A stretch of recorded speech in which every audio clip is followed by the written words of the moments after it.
Yes, हाँ जी, हाँ जी। बस बस मैं समझ गया आप हो। ठीक है, चलो ठीक है बच्चों। सो रेक्टिफिकेशन ऑफ एरर हमारा टॉपिक।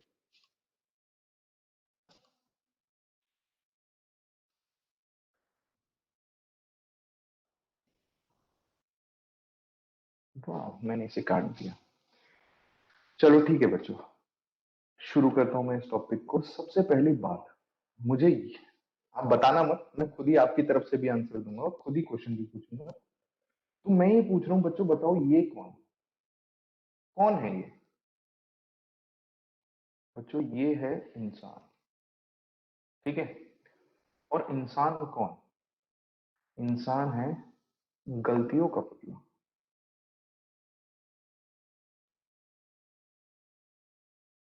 ठीक है, इंसान है गलतियों का पुतला। आपने भी बच्चों लाइफ में काफी सारी गलतियां की होगी, करेंगे। एंड गलतियां करना बहुत जरूरी है, तभी तो डिसीजन मेकिंग बनती है। जब कुछ गलत करोगे तभी तो ठीक करना भी सीखोगे। कहते हैं ना, गिरना बहुत जरूरी है चलना सीखने के लिए। ठीक है, तो गलतियां करो, उनसे सीखो, बट एक गलती को बार बार रिपीट मत करो। हाँ, अगर उस गलती से पैसे वैसे मिलते हैं तो बार बार रिपीट करते रहो, वरना गलती को दोबारा करने का कोई सीन नहीं होता। यस।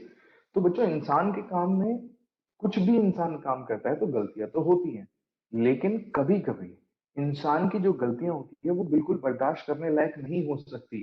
फॉर एग्जाम्पल बच्चों, डॉक्टर ऑपरेशन कर रहा था, सर्जरी कर रहा था किसी की, खोल दिया इसने आदमी को खोलने के बाद अपनी एक कैंची उसके पेट में ही भूल गया और सर्जरी करके बंद कर दिया उसने। अब बेचारा ये तो गया। जब पेशेंट को पता चलेगा कि भैया अंदर किडनी ब्लैडर के साथ साथ एक कैंची भी कुछ कर रही है अंदर डाइजेशन में हेल्प, तो वो तो कंप्लेंट कर देगा, कोर्ट केस कर देगा, डॉक्टर को ढेर सारा फाइन पे करना पड़ेगा। डॉक्टर के बाद बच्चों दूसरा व्यक्ति, दूसरा professional, lawyer, sorry lawyer.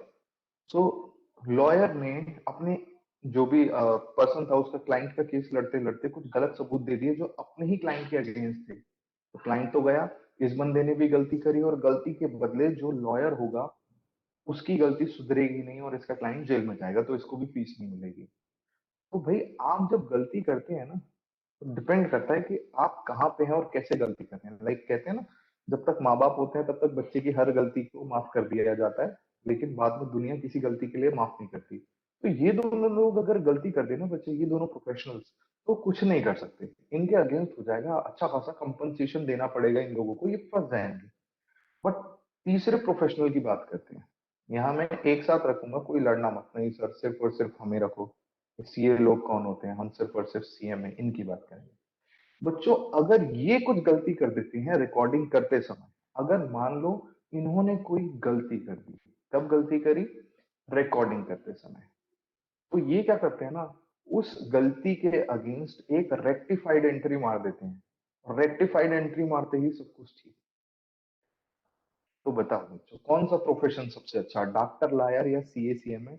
Of course पैसा बाकियों में ज्यादा है, डॉक्टर में काफी ज्यादा है, लेकिन गलती करने का स्कोप हमारे पास ज्यादा अच्छा है।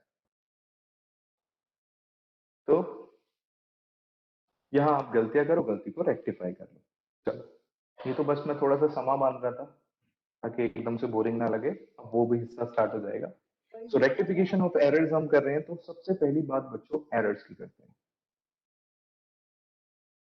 ये गलतियां क्या होती हैं? ये गलतियां कैसे हो सकती हैं? तो जिस बच्चे, नॉट जिस बच्चे को, जिस भी प्रोफेशनल को, जिस भी व्यक्ति को हमने अकाउंटेंट, ऑफकोर्स वो आदमी होता है जिसके ऊपर अकाउंटिंग करने की रिस्पॉन्सिबिलिटी होती है, तो भाई वो भी तो एक इंसान है, तो गलतियां कर सकता है। एंड कभी भी गलती करता है तो मेन और इम्पोर्टेंट चीज ये है कि वो गलती दिखती कब है। जब गलती सामने आ जाती है तभी उसका रेक्टिफिकेशन करा जा सकता है। But before that we have to do what are the types of errors we have. तो अगर मैं टाइप्स ऑफ एरर्स की बात करूं बच्चों, तो तीन टाइप की एरर होती है हमारे पास। सबसे पहली होती है हमारे पास error of principle. Next is error of omission.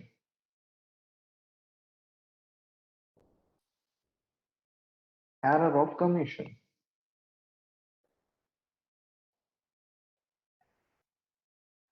Okay, and compensating errors.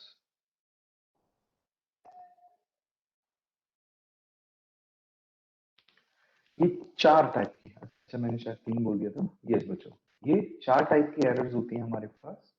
अब देखते हैं कि ये एरर्स में होता क्या है। सबसे पहले आते हैं हम error of principle. Error of principle जो होती है बच्चों, उसके लिए मेरे को 20 मिनट लगेंगे आपको समझाने के लिए, क्योंकि ठीक है, नेक्स्ट टॉपिक मतलब 5 to 6 मार्क्स का वो आपके एग्जाम में आता है। ठीक है,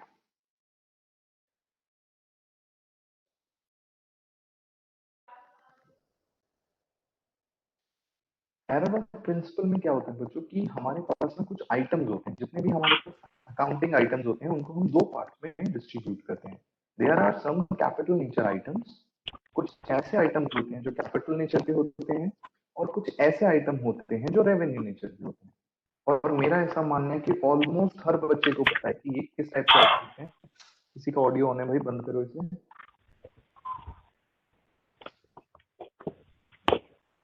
सक्षम, सक्षम, यस। कैपिटल नेचर के आइटम की बात करें बच्चों, कैपिटल नेचर आइटम हो सकते हैं, तो वो कैपिटल नेचर एक्सपेंस हो सकता है, वो कैपिटल नेचर की रिसिप्ट हो सकती है। एक्सपेंस मतलब पैसों, रिसिप्ट मतलब पैसों का। तो कैपिटल नेचर की चीज, उसके इम्पैक्ट जो हमें मिलते हैं वो मिलते हैं लॉन्ग टर्म, और लॉन्ग टर्म के साथ साथ हैवी अमाउंट इंक्लूड,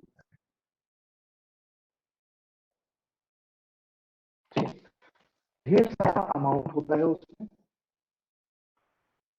एग्जाम्पल लेके चलता हूं मैं आपका। एग्जाम्पल, मान लो बच्चों आपने एक कार परचेज करी है, तो अगर आपने कार परचेज करी होगी, सर आप जी पर्सन को मान लीजिए थोड़ा सा वेट करो बच्चों, क्योंकि मेरे यहाँ चाहे वो होगी तो हम आपकी तो उसको तरफ से ऑनर होगी। मानेंगे, बाकी मैं थोड़ा सा और स्लो बोलने की कोशिश करता हूँ। चाहे अपने पैसे पैसे लेना ले, हमें मतलब नहीं है, आवाज गूंज रही है, हम तो गूंज उसको ऑनर रही है मानेंगे। क्योंकि मैं ये हॉल तीन में ऑनर है, ठीक है जी। और अगर माइनर मैरिड डॉटर है,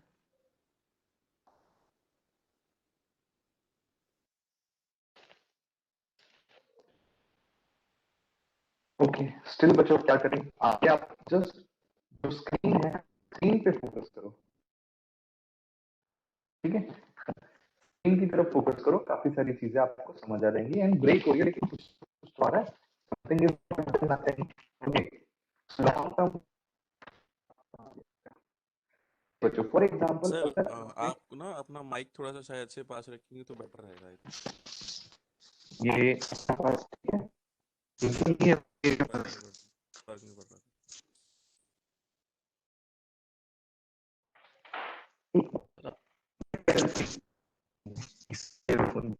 के साथ माइक दिए, सर आज बहुत ज्यादा डिस्टरबेंस हो रहा आवाज से।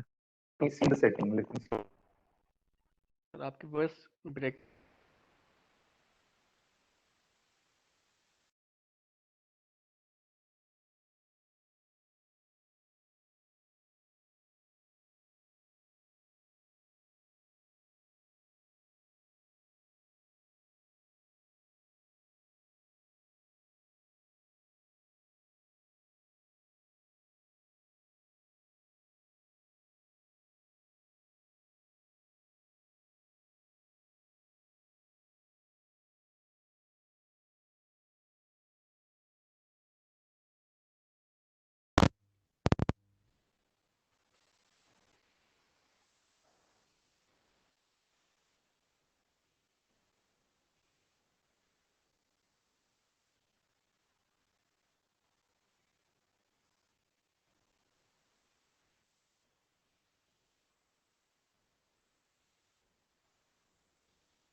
सर म्यूट पे आप म्यूट पे।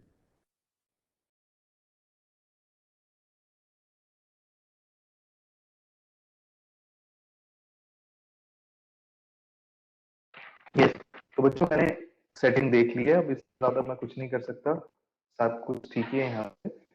आप जस्ट स्क्रीन पे देखते रहो, आई होप कि धीरे धीरे आपको चीज समझ आ जाएगी। हम कॉन्सेप्ट्स की बात कर रहे हैं, तो कॉन्सेप्ट बच्चों आपको ओवरऑल समझ आ जाएगा, ठीक है। तो हम बात कर रहे थे कैपिटल नेचर के आइटम की, कि कैपिटल नेचर के आइटम एक्सपेंसेस भी हो सकते हैं, रिसिप्ट भी हो सकते हैं, लॉन्ग टर्म के होते हैं, हैवी अमाउंट उसमें होता है। like आप कार परचेज करी, कार परचेज एक कैपिटल नेचर का एक्सपेंस है, क्योंकि कैपिटल नेचर का एक्सपेंस है तो एक लॉन्ग टर्म बेनिफिट देता है। लॉन्ग टर्म बेनिफिट तो आपको देता ही देता है, उसके साथ साथ ये टाइप के जो आइटम्स होते हैं ये रिकरिंग इन नेचर होते हैं। अगर रिकरिंग कह रहा हूं, नॉन रिकरिंग इन नेचर होते हैं। नॉन रिकरिंग मीन्स कि एक बार अगर आपने इस टाइप का कोई एक्सपेंस कर लिया या कोई रिसिप्ट ले ली, तो आपको बार बार ऐसी रिसिप्ट या एक्सपेंसेस नहीं होते हैं। फॉर एग्जाम्पल कार का परचेज करना, क्या आप हर महीने या हर साल कार खरीदते हो? नहीं। क्या हम हर महीने घर या गाड़ी खरीदते हैं? नहीं। इवन अंबानी भी हर महीने घर नहीं खरीदता। खैर, सो करते हैं रेवेन्यू नेचर की। सो रेवेन्यू नेचर के भी एक्सपेंसेस होते हैं, रेवेन्यू नेचर की रिजल्ट्स होती हैं, एंड रेवेन्यू नेचर के टर्म्स होंगे of course short term benefit मिलता है, या फिर वो शॉर्ट टर्म नेचर के होते हैं। और क्योंकि शॉर्ट टर्म के नेचर के होते हैं, उनमें जो अमाउंट इन्वॉल्व होता है वो भी काफी लो होता है। याद रखना है, जब मैं लो अमाउंट लिख रहा हूं तो I am it with capital nature, ठीक है। एग्जांपल बच्चों, आप मोमोज खा रहे हो, तो मोमोज खाने के लिए आपने खर्चे करे, तो कैसा एक्सपेंस है? रेवेन्यू नेचर का एक्सपेंस है, ओके। उसके बाद बच्चों ये एक्सपेंसेस जो होते हैं ये रिकरिंग नेचर के होते हैं। रिकरिंग बोले तो बहुत बार रिपीट हो सकता है, जैसे मोमोज आप 5 से 6 बार खा सकते हो। आप इन्हीं expenses का या इन्हीं बैलेंस शीट के हिसाब से purchase of plant and machine, purchase of furniture, सारे हमारे एक्सपेंडिचर होते हैं। समझ नहीं आ रहा, वॉइस ब्रेक हो रही है। How can I help it, how can I help it? हाँ सर, नहीं आ रहा, मैं समझ सकता हूँ बच्चों, लेकिन मैं क्या करूँ? सर कोई पंखा या एसी टाइप की चीज है क्या आपके आसपास जिसकी हवा आ रही है? पंखा है लेकिन बंद है। अच्छा, और मैं जिस रूम में हूँ ये एकदम शांत है, यहाँ कोई आवाज नहीं है। ओके ठीक है, एक आइडिया, ईयरफोन मत लगाओ, आई ट्राई।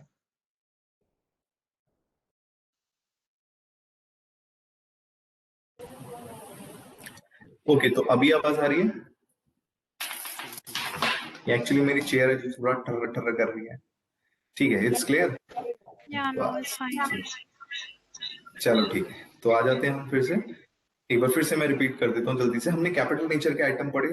कैपिटल नेचर में बच्चों हमने देखा कि एक्सपेंस भी होते हैं, रेवेन्यू भी होते हैं। फिलहाल मैं आपको एक्सपेंस के पॉइंट ऑफ व्यू से दोनों कॉन्सेप्ट पढ़ाऊंगा, रिसिप्ट का इतना इंपॉर्टेंट नहीं है। सो कैपिटल नेचर के जितने भी एक्सपेंसेस होते हैं वो लॉन्ग टर्म नेचर के होते हैं, हैवी अमाउंट उनमें लगता है, नॉन रिकरिंग इन नेचर होते हैं। फॉर एग्जाम्पल कार खरीदी, एक ही बार खरीदी हमने, हम लगातार गाड़ियां नहीं खरीदते एनुअल बेसिस पे या मंथली बेसिस पे। बिजनेस के लिए एग्जांपल है purchase of plant and machinery, purchase of furniture. And याद रखना है जितने भी कैपिटल एक्सपेंडिचर होते हैं इन सब का इफेक्ट कहां जाता है? इन सब का इफेक्ट जाता है बैलेंस शीट में, क्योंकि कैपिटल एक्सपेंडिचर मतलब ढेर सारा पैसे देके कुछ खरीदना। तो जो भी आपने खरीदा होगा वो लॉन्ग टर्म बेनिफिट देगा, और जो भी चीज लॉन्ग टर्म बेनिफिट देती है वो चीज एसेट होती है। एंड एसेट कहां जाते हैं? बैलेंस शीट में। सिमिलरली अगर मैं बच्चों इन टाइप के रेवेन्यू नेचर के एक्सपेंस की बात करूं, शॉर्ट टर्म बहुत कम अमाउंट होगा, लाइक आपने मोमोज खा लिए, रिकरिंग नेचर के होंगे। अगर बिजनेस के हिसाब से मैं एग्जांपल दूं, सो सैलरी हो गया, वेजेस हो गया, टेलीफोन बिल हो गया, एटसेट्रा। सो इस टाइप के जितने भी एक्सपेंसेस होते हैं ये सारे के सारे एक्सपेंसेस कहाँ जाते हैं? प्रॉफिट एंड लॉस अकाउंट में। सो पहली चीज आपको ये पता होनी चाहिए कि रेवेन्यू नेचर के आइटम सारे के सारे कहाँ जाते हैं? सो रेवेन्यू नेचर के सारे आइटम जाते हैं प्रॉफिट एंड लॉस अकाउंट में। कैपिटल नेचर के आइटम सारे कहाँ जाते हैं? बैलेंस शीट में। It may be on asset side, it may be liability, but for sure they will go to balance sheet. Okay, so ये तो बात हुई बच्चों कैपिटल नेचर की, रेवेन्यू नेचर की। लेकिन कुछ आइटम्स ऐसे होते हैं जिसमें कैपिटल नेचर के भी कैरेक्टरिस्टिक्स हैं, रेवेन्यू नेचर के भी कैरेक्टरिस्टिक्स हैं। तो उनको हम क्या कहते हैं, तो उन्हीं के लिए क्वेश्चन पढ़ रहे हैं बच्चों हम। अब बच्चों मैं आपको एक दो एग्जांपल दे देता हूं, जैसे मैं पूछ कैपिटल नेचर का है या नहीं। आप यस नो कुछ मत लिखना, मैं खुद ही बता दूंगा, आपकी तरफ से जवाब भी मैं ही दे रहा हूं। तो सबसे पहला पॉइंट ये, आपने एक गाड़ी खरीदी, क्या ये कैपिटल नेचर का एक्सपेंस है? यस, बिल्कुल है। ओके, आपने एक मशीनरी खरीदी, कैपिटल नेचर का एक्सपेंस है? बिल्कुल है। आपने उस मशीनरी को इंस्टॉलेशन करवाया, क्या ये कैपिटल नेचर का एक्सपेंस है? यस, ये भी कैपिटल नेचर का है। क्यों? लास्ट क्लास में हमने पढ़ा था अकाउंटिंग स्टैंडर्ड 10 में कि जब तक एसेट का यूज होना शुरू नहीं होता उसकी सारी की सारी कॉस्ट एसेट की कॉस्ट में ही ऐड हो जाती है, जितने भी एक्सपेंसेस की कॉस्ट होती है। सो एक्सपेंस की कॉस्ट होने की वजह से मशीन के शुरू होने से या यूज करने से पहले अगर हमने कोई खर्चे मशीनरी पे किए हैं तो उसको हम कैपिटलाइज कर देंगे, बात होती है खत्म। ये तो हुई पहली बात। अब मैं कहता हूं बच्चों, मशीन को यूज करते करते 1 साल हो गया, इस पे रिपेयर मेंटेनेंस करवाना है, क्या ये भी कैपिटल नेचर का एक्सपेंस है? Answer is no. Sir machinery use होने लग गई है, तो फिर अब जो भी एक्सपेंस होगा वो सब रेवेन्यू नेचर के होंगे। ठीक है। दूसरी चीज याद रखना बच्चों, अगर कोई भी चीज एसेट को बढ़ा दे या एसेट के यूज को बढ़ा दे, ठीक है, यहां लिख देता हूं मैं, कोई भी चीज अगर एसेट को बढ़ा दे या एसेट के यूज को बढ़ा दे, अगर वो एसेट के यूज को बढ़ा देगी तो भी कैपिटल एक्सपेंडिचर होगी। ठीक है, अगर एसेट का यूज बढ़ जाए। फॉर एग्जाम्पल मैं आपसे कहता हूं बच्चों, आपकी गाड़ी है, गाड़ी छोड़ बात करता हूं, आपके कमरा है, आपका जो रूम है आपने उस पर व्हाइट वॉश करवाया, सफेदी करवाई, तो क्या वो कैपिटल एक्सपेंडिचर है व्हाइट वॉश करवाना? Answer is no, it is a revenue expenditure, repair and maintenance. लेकिन मैंने आपके जो रूम की दीवार है उसको तोड़ के नेक्स्ट रूम को भी अंदर ले लिया, रूम को बड़ा कर दिया, क्या ये कैपिटल एक्सपेंडिचर है उस दीवार को तोड़ना? Yes, this is a capital expenditure. क्यों? क्योंकि दीवार तोड़ने के बाद जब कमरा बड़ा बन जाएगा तो कमरे का यूज बढ़ जाएगा। सिमिलरली एक बिल्डिंग के पास आप शेड बना रहे हो, तो क्या शेड बनाना भी रिपेयर मेंटेनेंस या रेवेन्यू एक्सपेंडिचर है? आंसर इज नो, शेड बनाना कैपिटल एक्सपेंडिचर है। क्यों? क्योंकि जब शेड बनेगा तो उसकी छाव में लोग शायद अपनी गाड़ी पार्क करेंगे या साइकिल या बाइक व्हाटएवर, तो उससे एसेट का यूज बढ़ जाएगा। तो अगर मशीनरी में नॉर्मल रिपेयर मेंटेनेंस है तब तो रेवेन्यू नेचर का, लेकिन मशीनरी में मैंने एक ऐसा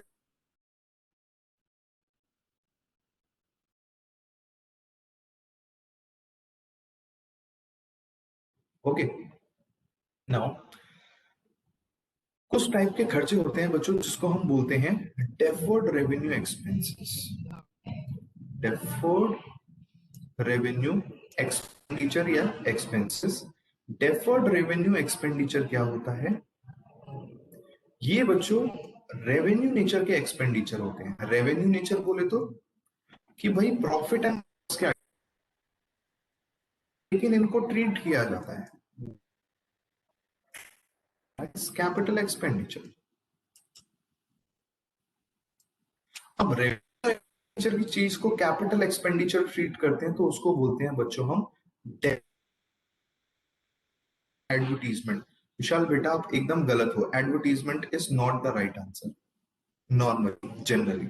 सो एग्जाम्पल सुन लो, उसके बाद पहले कॉन्सेप्ट क्लियर कर लो। सो डेफर्ड रेवेन्यू एक्सपेंडिचर वो होता है बच्चों जिसमें रेवेन्यू भी होता है नेचर में और कैपिटल भी होता है। एक छोटा सा एग्जांपल बच्चों, आप लोगों ने अपना बिजनेस शुरू किया है, ये आपका बिजनेस है, आपने कहा मुझे अपने बिजनेस के लिए एडवर्टीजमेंट करनी है। नॉर्मली एडवर्टीजमेंट नेचर का, रेवेन्यू नेचर का, कहां जाता है? प्रॉफिट एंड लॉस में। तो आपने कहा सर एडवर्टीजमेंट करनी है हमें, तो एक मॉडल बना दो, बता दो अच्छा सा। मैंने कहा अरे तुम्हारी आंखों के सामने कौन है अभी? आप बोलोगे सर अकाउंट्स वाले। मॉडलिंग तो साइड बाय साइड चलता है, मेन चीज तो मॉडलिंग करते हैं तुम्हारे अकाउंट्स के साथ। तो तुमने मेरी फोटो वोटो खिंचवाई और अपनी एडवर्टीजमेंट कर दी। अब एडवर्टीजमेंट करके जहां जहां मेरे फ्लेक्सेस लगवाए या मेरी फोटो तुमने लगवाई वहां हर जगह सेल गिर गई तुम्हारी। क्यों? लोगों को पसंद ही नहीं आया वो तुम्हारा एडवर्टीजमेंट।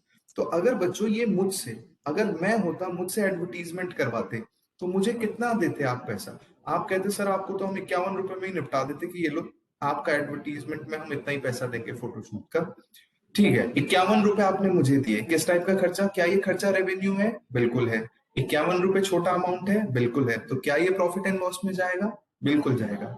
लेकिन धंधा क्या, मेरे पास आपने मेरे से फोटोशूट तो करवा लिया, मेरी फोटोज लगा ली अपने प्रोडक्ट के साथ, बट बिजनेस नहीं आया आपके पास। तो आपने कहा कि सर आपको तो लेके हमने गलती कर दी, अब किसी दूसरे मॉडल को लेके आते हैं। फिर आप किसी दूसरे मॉडल को लेके आए, आपने किसी सलमान खान नाम के आदमी को पकड़ा, ठीक है। आपने सलमान खान से कहा कि भाई साहब हमारी एडवर्टीजमेंट कर दो। सलमान ने कहा कि भाई मैं पैसे तो लूंगा लेकिन 51 रुपए नहीं लूंगा, CR लूंगा। अब देखो कहा मुझ गरीब को आपने 51 में टरका दिया, इसको 51 CR दे रहे हो। अभी भी मैं अगर बात करूं बच्चों, तो एडवर्टीजमेंट रेवेन्यू एक्सपेंस ही है, लेकिन जो अमाउंट इन्वॉल्व आ रहा है वो इतना हैवी है, इतना हैवी है। एंड अभी हमने क्या पढ़ा कि हैवी अमाउंट कहाँ आता है? हैवी अमाउंट आता है, यस, हैवी अमाउंट जो होता है बच्चों वो आता है कैपिटल एक्सपेंडिचर में। तो अब यहाँ पे एक आइटम तो इसको मिल गया कैपिटल नेचर का। एक्चुअली ये जिस चीज से मैं लिख रहा हूँ ये इतना छोटा सा है ना, दिख नहीं रहा मेरे स्क्रीन पे, ये देखो। एज आई टोल्ड यू बच्चों, हैवी अमाउंट वाली चीजें क्या होती हैं? कैपिटल। अब यहाँ दिक्कत ये आती है कि भाई आइटम एडवर्टीजमेंट तो रेवेन्यू नेचर का है, लेकिन अमाउंट जो इन्वॉल्व है वो कैपिटल नेचर का है। एंड यही डेफिनेशन है बच्चों, revenue nature item treated as capital expenditure, या कैपिटल नेचर में हम उसको ट्रीट कर लेते हैं। सवाल है क्यों ऐसा करते हैं? तो भाई जब भी हैवी अमाउंट होता है, अगर आप इसे रेवेन्यू नेचर का ट्रीट करोगे इस 51 करोड़ को, तो पहली ही साल आप इसे P&L में डाल दोगे। पहले साल में ही P&L डालने की वजह से क्या होगा? सर आप जियो यूज करते हो बेटा, कैसे प्रश्न, ये कैसे विवादास्पद बातें आप कर रहे हो? बच्चों मैं जियो यूज करूं, एयरटेल यूज करूं, उससे मतलब क्या? बात है बच्चों, कुछ खा पी के क्या क्लास ले रहा है ये बच्चा? नशा करना गलत बात है, ठीक है। चलो ठीक है, मैं समझ गया, सब हंसने वाली स्माइली डाले रहेंगे। ओके, सो ध्यान रखना बच्चों, ये being an accountant and auditor, मैं आपको बात बता रहा हूँ, कोई भी व्यक्ति अगर आपसे ऑडिट कराता है ना, वो कभी नहीं कहेगा कि सर मेरी बैलेंस शीट में मेरे प्रॉफिट एंड लॉस अकाउंट में लॉस दिखाओ, क्योंकि लॉस दिखाएगा जब अपना P&L में लेके जाएगा तो कौन उसके बिजनेस में पैसा डालेगा। तो इसीलिए वो कहता है कि भाई 51 करोड़ का अगर एक ही बारी P&L में डाल दूंगा तो क्या होगा? P&L में एक बारी में डालने में P&L लॉस में शो होगा फॉर श्योर। तो वो इसको प्रॉफिट एंड लॉस में डालने की जगह कहां डाल देता है? बैलेंस शीट में। और ये हमें जो अकाउंटिंग स्टैंडर्ड्स हैं ये पावर देते हैं हमें ये करने का, कि भैया अगर आपका एक ऐसा एक्सपेंस है जो है तो रेवेन्यू नेचर का, लेकिन उसमें कैपिटल जितना अमाउंट है, तो आप उसे बैलेंस शीट में डालो और धीरे धीरे 5 साल या 10 साल तक राइट ऑफ करो। अगर 51 करोड़ बच्चों एक ही बार में P&L में डालता हूं तो सीधा डेबिट साइड आपकी 51 करोड़ से इंक्रीज कर जाएगी। लेकिन अगर मैं इसे 10 सालों में राइट ऑफ करता हूं तो हर साल सिर्फ 5 करोड़ P&L में जाएगा, जो कि 51 करोड़ के कंपैरिजन में बहुत कम है। सो धीरे धीरे हम उस चीज को राइट ऑफ करते हैं, और दिस इज द रीजन इन लोगों को हम क्या बोलते हैं? डेफर्ड रेवेन्यू एक्सपेंडिचर, कि है तो रेवेन्यू एक्सपेंडिचर, लेकिन हम उन रेवेन्यू एक्सपेंडिचर का क्या कर देंगे? डेफरमेंट, मतलब एक लॉन्ग पीरियड के लिए हम उसको चार्ज करेंगे एक्सपेंस को, कैसे? प्रॉफिट एंड लॉस में डाल के। अब इसका एग्जाम्पल की अगर मैं बात करूं बच्चों, कोई भी ऐसा आइटम जिसके पीछे एक्सपेंस लिखा हो और वो बैलेंस शीट में दिख जाए तो वो for sure deferred revenue expenditure है। सो डेफर्ड रेवेन्यू एक्सपेंडिचर का पहला एग्जांपल आपने देखा, एडवर्टीजमेंट एक्सपेंसेस। नॉर्मली सारे advertisement expenses deferred revenue nature के नहीं होते, सिर्फ और सिर्फ कब होंगे? जब उस और कैपिटल दोनों नेचर के आइटम। इसके अलावा एक और बच्चों जिसको हम बोलते हैं प्रीलिमिनरी एक्सपेंसेस। अब प्रिलिमिनरी भी तो है तो एक्सपेंसेस ही, but they are also treated as deferred revenue expenditure. अब बच्चों एडवर्टीजमेंट एक्सपेंस की बात करूं या प्रिलिमिनरी एक्सपेंस की, दोनों है तो एक्सपेंस ही। क्या एक्सपेंस कभी एसेट साइड पे जा सकता है? नॉर्मली नहीं जा सकता, लेकिन हम डाल रहे हैं। तो जब हम एसेट साइड पे इन आइटम्स को डालते हैं बच्चों, तो क्या ये एक्चुअल में एसेट है? आंसर इज नो सर, ये एक्चुअल में एसेट थोड़ी है। इसीलिए बच्चों इन टाइप के एसेट को हम क्या बोलते हैं? They are fictitious assets. समझ आई बात आपको कि डेफर्ड रेवेन्यू एक्सपेंडिचर ही फिक्टिशियस एसेट्स होते हैं, एंड फिक्टिशियस एसेट ही वही एक्सपेंसेस हैं जो एक्चुअल में है तो एक्सपेंसेस, बट शो कहां हो रहे हैं? एसेट साइड पे। ओके बच्चों, so this is the concept of capital nature या फिर capital expenditure, revenue expenditure and deferred revenue expenditure. Now come back to the topic that we are doing.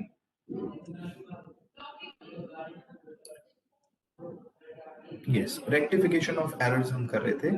तो इसमें बच्चों सबसे पहले हमने कहा error of principle. Error of principle में हम यही करते हैं कि हम मिस ट्रीटमेंट कर देते हैं, miss treatment between revenue nature items and capital nature items. कि कैपिटल नेचर आइटम्स को हम रेवेन्यू का ट्रीटमेंट दे देते हैं, रेवेन्यू नेचर आइटम को हम कैपिटल का ट्रीटमेंट दे देते हैं. ये हमारी गलती होती है. ओमिशन का मतलब क्या होता है बच्चों? ओमिशन का नॉर्मल सा मतलब होता है भूल जाना, कि आपको कोई एंट्री करनी थी, आप उस एंट्री को भूल गए. ठीक है. नेक्स्ट आता है बच्चों कमीशन. कमीशन में होता है या तो आप नॉर्मली, ये रॉन्ग अकाउंट के लिए होता है, बट मैं एक और चीज लिख देता हूं उसमें कि भैया आपने राम को डेबिट करना था, आपने शाम को कर दिया. आपने 10,000 से डेबिट करना था, आपने 20,000 से कर दिया, या 10,000 को 1,000 कर दिया, या 1,00,000 एक जीरो कम ज्यादा कर दिया. सो उसको हम बोलते हैं that is error of commission. Compensating errors के लिए बच्चों आपको अलग से नहीं पढ़ना. कंपनसेटिंग एरर्स क्या होती हैं? दो एरर्स होती हैं, ऐसी दो एरर्स जो आपस में एक दूसरे को कंपनसेट कर देती है. ठीक है.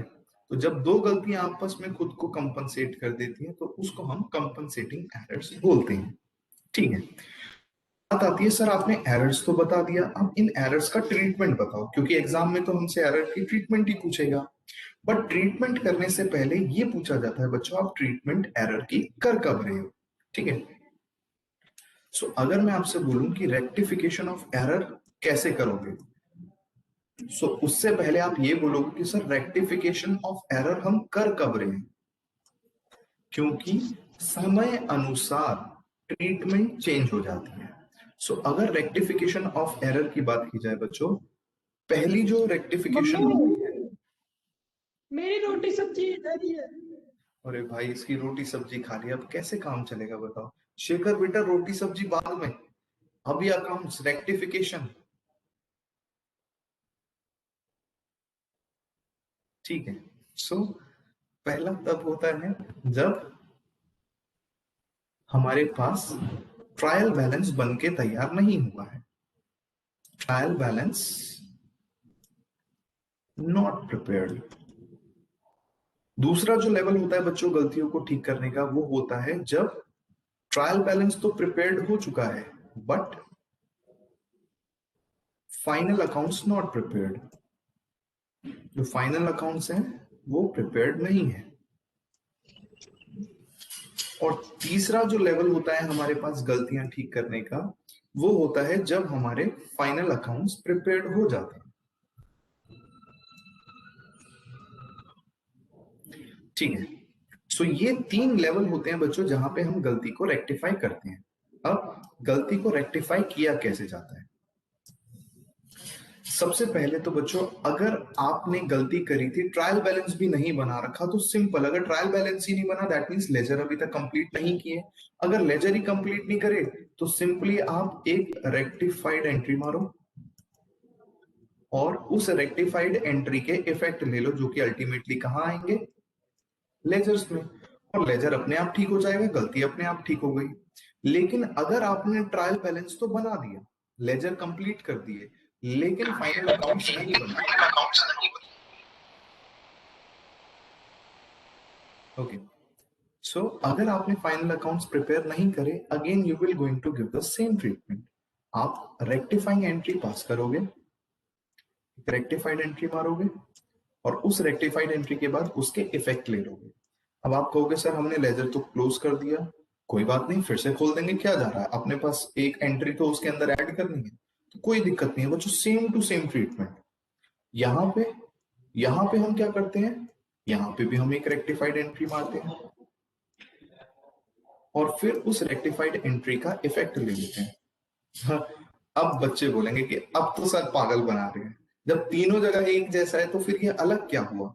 तो अलग ये हुआ बच्चों कि जब आपके फाइनल अकाउंट प्रिपेयर्ड हो चुके हैं. सो दैट मीन्स मैं बात करता हूं बच्चों 2020 और 21 की, और it was a black year, बहुत बेकार साल था सभी के लिए, ऑलमोस्ट बेकार साल था। ओके सो इस साल को अगर मैं क्लोज करूं तो क्लोज कब होगा? 31 मार्च 2021। चलो बना के दिखाता हूं आपको। ये है बच्चों मेरे पास ईयर की डेट, ये 1 अप्रैल 2020 से शुरू हुआ, 31 मार्च 2021 में खत्म होगा। तो अगर इस डेट के बाद बच्चों मुझे पता चलता है कि भाई पिछले साल में ना हम एक गड़बड़ करके आ रहे थे, एरर करके आ रहे थे, तो क्या इस एरर को मैं वापस भूत में जाके, पास्ट में जाके ठीक कर सकता हूं? मैं नहीं कर सकता। क्यों? क्योंकि 31 को इसकी इस particular books of accounts close हो चुके हैं। तो याद रखना है, अगर बुक्स ऑफ अकाउंट्स क्लोज हो चुके तो आप ठीक कैसे करोगे? क्योंकि हमारे पास बच्चों 3 टाइप के अकाउंट होते हैं, real account, personal account and nominal account. इनमें से बच्चों रियल अकाउंट जो होते हैं ये कैरी फॉरवर्ड हो जाते हैं, पर्सनल अकाउंट जो होते हैं ये भी carry forward, like asset account है, डेप्रिसिएशन चार्ज करते हो WDB, फिर बैलेंस BD करते हो। राम से पैसे लिए थे 140 उसे दे दिए, 60 अभी भी देने, कैरी फॉरवर्ड होता है। बट नॉमिनल अकाउंट ये तो आपको पता ही ना बच्चों, जितने भी नॉमिनल नेचर के आइटम होते हैं, चाहे वो इनकम हो या एक्सपेंस हो। कोई सा एक रेंट का एग्जांपल देता हूँ, रेंट हुआ तो rent account debit to cash, आपने रेंट कैश में पे किया, फिर P&L account debit to rent. So rent को एक बार डेबिट किया, क्रेडिट किया, रेंट को खत्म कर दिया। सो जितने भी नॉमिनल अकाउंट होते हैं बच्चों वो उसी साल एंड हो जाते हैं या उसी साल क्लोज हो जाते हैं। तो याद रखना है बच्चों, ये 1 मार्क में आता है कि कौन से टाइप के अकाउंट कैरी फॉरवर्ड होते हैं और कौन से टाइप के अकाउंट क्लोज होते हैं। सो नॉमिनल नेचर के अकाउंट हर साल क्लोज होते हैं। अब मुझे ये पता चलता है कि भैया पिछले साल मैंने गलती करी थी, एक एरर पिछले साल करी थी जिसमें मैं एक एक्सपेंस को लेना भूल गया था, तो अब उस एक्सपेंस को ले लेता हूं। तो अब उस एक्सपेंस को लूं क्यों, कैसे लूं? क्योंकि वो नॉमिनल अकाउंट तो क्लोज हो गया। तो आपको यही चीज याद रखनी है बच्चों कि जब भी आप फाइनल अकाउंट्स प्रिपेयर होने के बाद रेक्टिफिकेशन करते हो तो जितने भी नॉमिनल अकाउंट होते हैं, इन नॉमिनल अकाउंट को एक अकाउंट रिप्लेस करता है जिसको हम बोलते हैं profit and loss adjustment account. और जो अगली बात आपको याद रखनी है बच्चों, कभी भी अगर आपको कहीं भी P&L एडजस्टमेंट अकाउंट दिख रहा है, इसका मतलब कि कहीं ना कहीं पास्ट की कुछ एरर्स थी जो अब ढूंढ ली गई है। सो दैट मींस अगर पास्ट एरर होती है तो वहां पे हमेशा आपको P&L अकाउंट मिलेगा, P&L adjustment account. Past errors के अगेंस्ट P&L एडजस्टमेंट अकाउंट आता है। सवाल ये कि क्यों? क्योंकि भाई इनकम हो या एक्सपेंस हो, अल्टीमेटली कहां इफेक्ट करेगा? प्रॉफिट एंड लॉस अकाउंट में। So profit and loss account में हम P&L अकाउंट लिखते नहीं क्योंकि वो करंट ईयर के आइटम्स को दिखाता है, इसीलिए हम क्या लिख देते हैं? Profit and loss adjustment. That means ये पास्ट के कुछ आइटम्स हमें दिखा रहे हैं। ओके ठीक है बच्चों, ये तो बात हुई हमारे पास कि कब कब हम अपनी एंट्रीज को रेक्टिफाई करते हैं। ठीक है, अब नेक्स्ट चीज यहीं पे कर देता हूं कि गलती भी बच्चों 2 टाइप की होती है। एक गलती ऐसी होती है, थोड़ा सा और गैप ले लेता हूं यहाँ।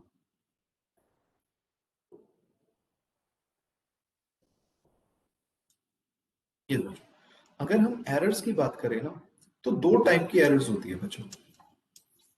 एक एरर्स होती है जो बहुत ही सुंदर, सुशील, प्यारी होती है, एक होती है बड़ी ईगोइस्टिक।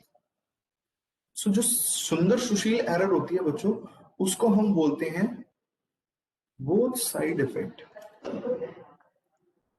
मतलब कोई ऐसी एरर बच्चों जिस एरर में आपने डेबिट भी किया और उतने ही अमाउंट से क्रेडिट भी किया, मतलब दोनों इफेक्ट ले रखे हैं विद सेम अमाउंट। पर ये जो ईगोस्टिक है ना, ये कैसी एंट्री है? ये कहती है कि भैया डेबिट में ही इफेक्ट लेंगे, क्रेडिट में नहीं लेंगे, या क्रेडिट में लेंगे डेबिट में नहीं लेंगे, या दोनों में ले लेंगे लेकिन लेंगे फिर डिफरेंट अमाउंट से। पता नहीं किस बात का एटीट्यूड है यार, मेरे को तो समझ ही नहीं आता। मतलब समझ नहीं आता, मतलब ये बात समझने को तैयार ही नहीं है कि भैया डेबिट क्रेडिट बराबर होने चाहिए, लेकिन ये कहता है नहीं मैं तो रखूंगी नहीं डेबिट क्रेडिट को। समझ नहीं आता, मतलब एरर है कि बीवी है, समझ ही नहीं रही है बात को। खैर छोड़ो, पर्सनल। ओके यस बच्चों, सो अब आपको दूसरी चीज याद रखनी है। आपको पता है ना बच्चों ट्रायल बैलेंस क्या होता है? जितने भी लेजर बनाते हैं हम, सारे के सारे लेजर्स के बैलेंस कहाँ जाते हैं? ट्रायल बैलेंस में। एंड आपको पता है ट्रायल बैलेंस में एक डेबिट साइड होती है, एक क्रेडिट साइड होती है।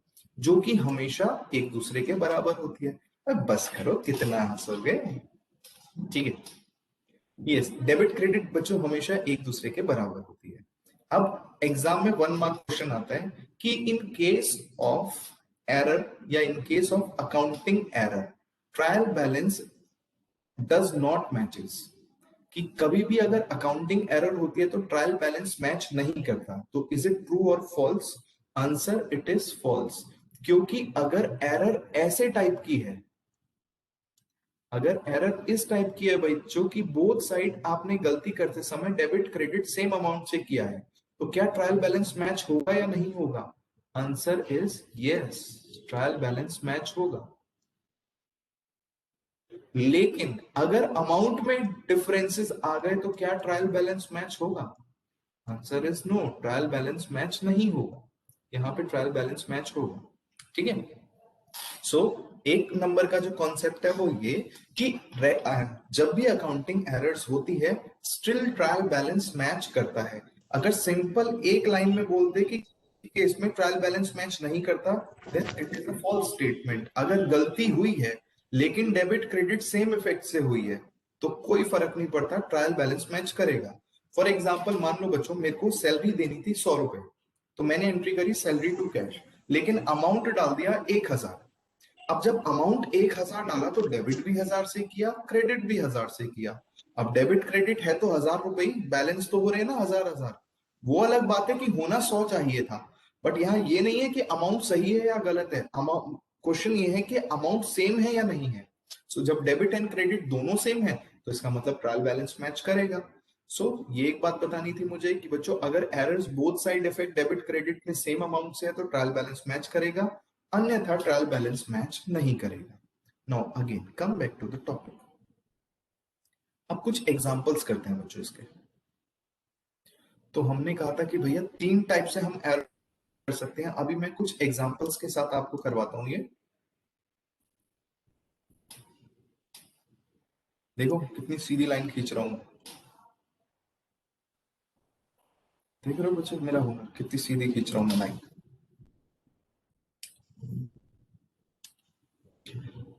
ओके, तो यहां पे मैं लेता हूं बच्चों कुछ एग्जांपल्स, उसके बाद before preparation of trial balance, after trial balance, but before finalization of account,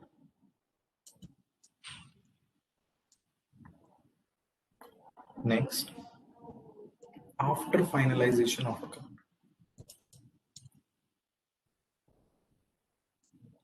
okay, this FIN is बच्चों finalization। ठीक है,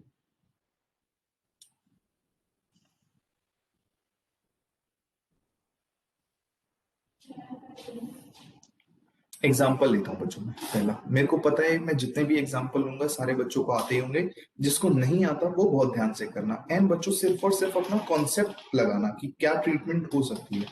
फॉर एग्जाम्पल, पहली एरर मैं कहता हूं कि आपने मशीनरी परचेज करी and debited to purchases account. तो समझ आया आपने क्या किया? आपने मशीनरी परचेज करी, जर्नल एंट्री होती machinery account debit to cash account, लेकिन आपने कहा डेबिट कर दिया? परचेजेस अकाउंट में। आपने गलत एंट्री कर दी, purchases account debit to cash account. So अब इस गलती को कैसे रेक्टिफाई करोगे? सबसे पहले जो सही चीज थी जिसको ट्रीट नहीं किया, पहले उसको सही ट्रीटमेंट दे दो। देखो बच्चों ने तो दे भी दिया, तो हम कह देंगे मशीनरी अकाउंट डेबिट। इसको डेबिट करना था बट हमने किया नहीं किया, तो अब कर देते हैं machinery account debit to what? To cash.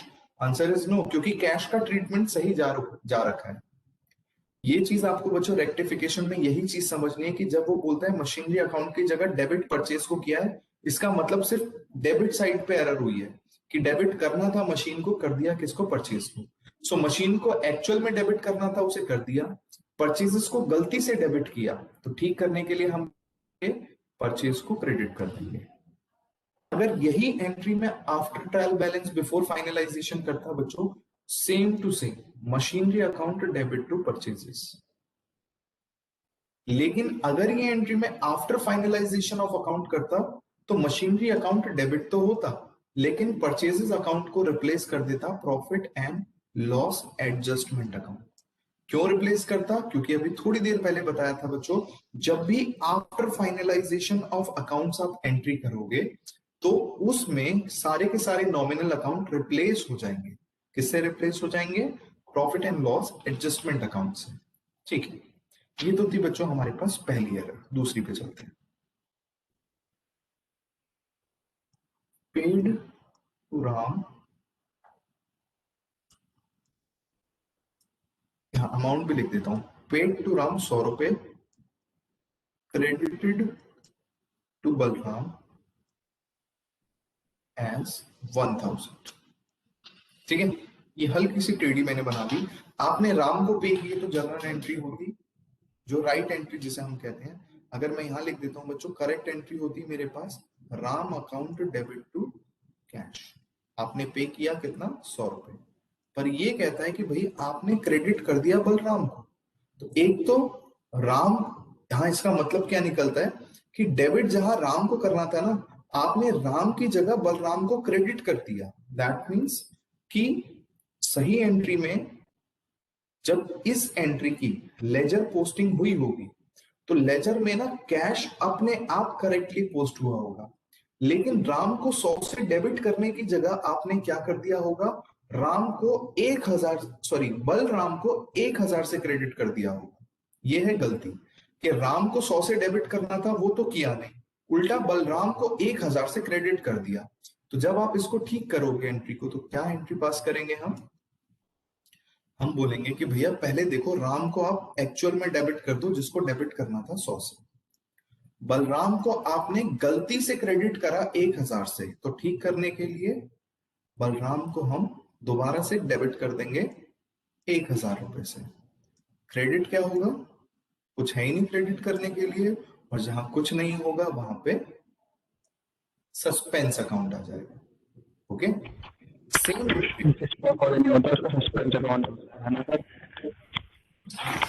Again थोड़ा loud.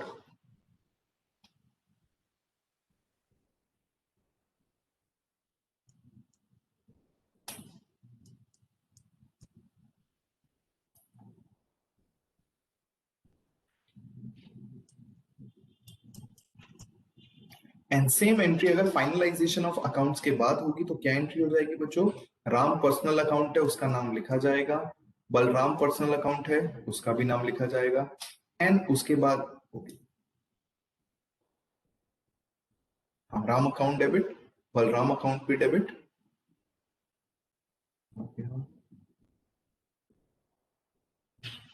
Ram Balram to suspense, तीनों केसेस में same to same entry, 100 rupees, 1000 rupees and 1100 rupees. Next entry ये है बच्चों, जहां पे सस्पेंस हमेशा मिलेगा आपको, जो कि कहता है ये अकाउंटिंग एरर नहीं होती, ये पोस्टिंग एरर होती है। पोस्टिंग भी कब? जब ट्रायल बैलेंस से या फिर लेजर से अमाउंट आप आगे ले जाते हो। जैसे मैं बोलता हूं सेल्स बुक अंडरकास्ट, तो अगर सेल बुक अंडरकास्ट है तो क्या ये कोई अकाउंटिंग एरर है? आंसर इज नो, ये पोस्टिंग एरर है कि भाई मैंने जब एक लेजर को कंप्लीट करके नेक्स्ट पेज पे अमाउंट ले जा रहा था तो गलती से मैं 150 रुपए कम ले गया। तो इसको ठीक करने के लिए हम क्या करेंगे? सबसे पहले सॉरी, सेल्स बुक है, सेल्स किस नेचर का होता है? क्रेडिट का। सेल्स क्रेडिट का है तो आप सेल्स को बढ़ा दोगे क्रेडिट करके, डेबिट के लिए कुछ है ही नहीं तो डेबिट पे suspense account, same to same entry, suspense account debit to sales account, same to same entry, suspense account debit. क्या सेल्स लिख सकता हूं? बताओ बच्चों, हाँ या ना? सेल्स लिखूंगा?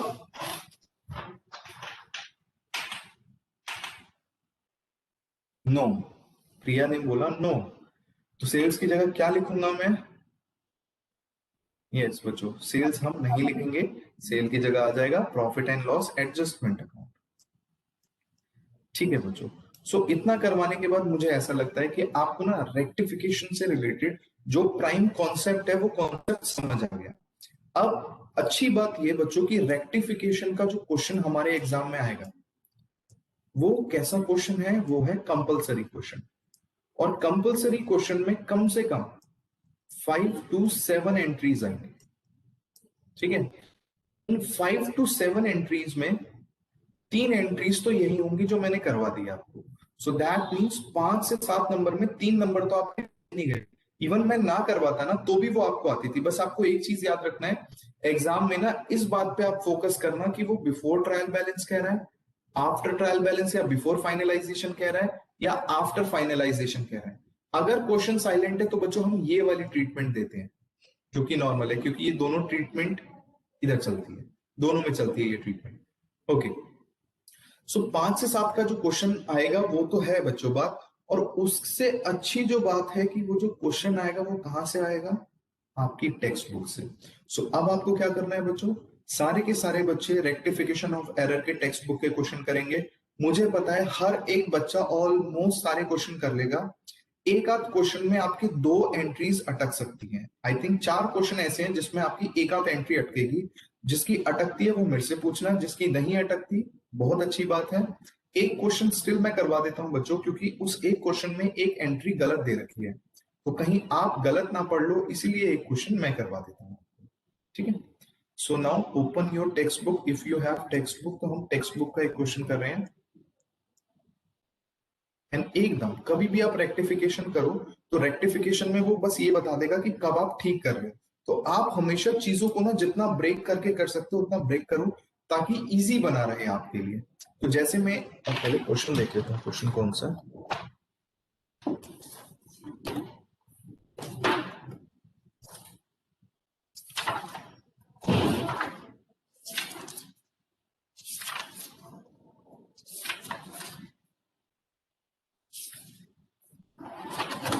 या तो बच्चों एक काम करते हैं हम लोग ना, आप अब जो आप इस बार आपके डाउट्स आते हैं इससे रिलेटेड, रेक्टिफिकेशन से रिलेटेड, तो उस डाउट को आप ग्रुप में ही डालना। मैं ग्रुप में ही उसका ऑडियो दे दूंगा, इसका हमें एडवांटेज है यहाँ तो है नहीं। क्या इसकी वाली नहीं है यहाँ, उसमें देखना। अच्छा, इनके इनका फाइनेंशियल अलग है। अकाउंटिंग मैंने पढ़ा। ओके ठीक है, पल्लवी आपका ऑडियो ऑन है? यस। हाँ बच्चों, मैं ये कह रहा हूँ कि क्वेश्चन आप खुद करना जिस आइटम में आप अटकोगे, क्योंकि देखो आप सारे बच्चे एक जैसे ही हो, जब अटकोगे तो ऑलमोस्ट सारे बच्चे एक जैसी ही चीज पे अटकेंगे। तो हेमलता आपका ऑडियो ऑन है, आप जो भी डाउट आएगा उसको कहाँ पे ग्रुप में डालोगे, एंड ग्रुप में डालने के बाद मेरी ड्यूटी है मैं उसको आपको ऑडियो में बता दूंगा। अगर मेरे को लगेगा तो मैं उसको सॉल्व करके भी एक छोटी सी वीडियो 20-30 सेकंड की बना के आपको दे दूंगा। एंड ऑफ कोर्स डाउट आएंगे, जिस बच्चे को डाउट्स नहीं है इसका मतलब उसने नहीं किया है, एंड थोड़ा सा वेट करना, किसी एक बच्चे ने डाउट पूछ लिया तो हो सकता है वही सेम डाउट आपका भी हो। लेकिन तो ऐसा लगता है कि भैया डाउट ज्यादा है तो वो पर्सनली करना, वो ग्रुप में मत करना। ग्रुप में हमें कम से कम कंटेंट रखना है, और कंटेंट भी ऐसा जो मेरी साइड से हो, आपकी तरफ से कम हो, मेरी साइड से ज्यादा चलेगा, ठीक है।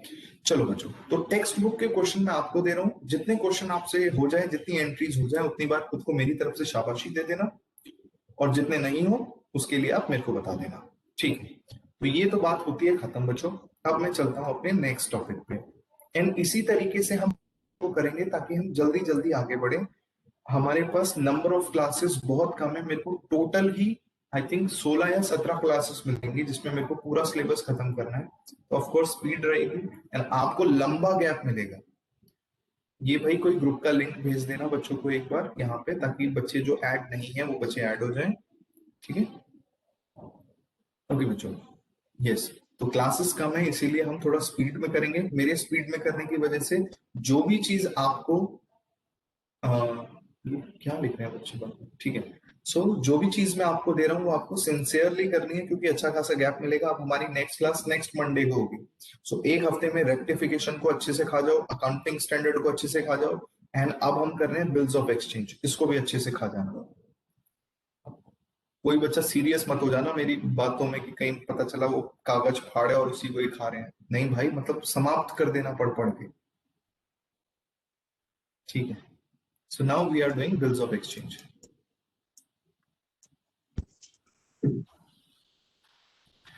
देखो बच्चों, हमारे अकाउंट्स में ना ढेर सारे टॉपिक ऐसे हैं जो लॉ में एज इट इज, तो मैं हमेशा बच्चों से कहता हूं कि जब आप उसे अकाउंट्स को कर रहे हो, अकाउंट्स में कर रहे हो, तब आप उसे लॉ में भी कर लो।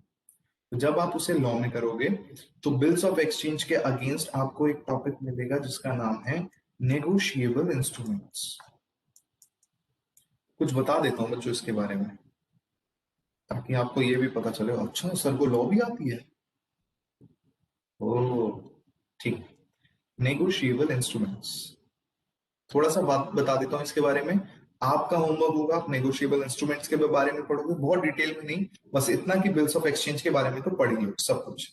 यस, नेगोशिएबल इंस्ट्रूमेंट क्या होता है बच्चों? जब भी ना दो पार्टीज आपस में ट्रांजैक्शन करती है, तो काफी टाइम्स क्या, मोस्टली वो ट्रांजैक्शन क्रेडिट बेसिस की होती है।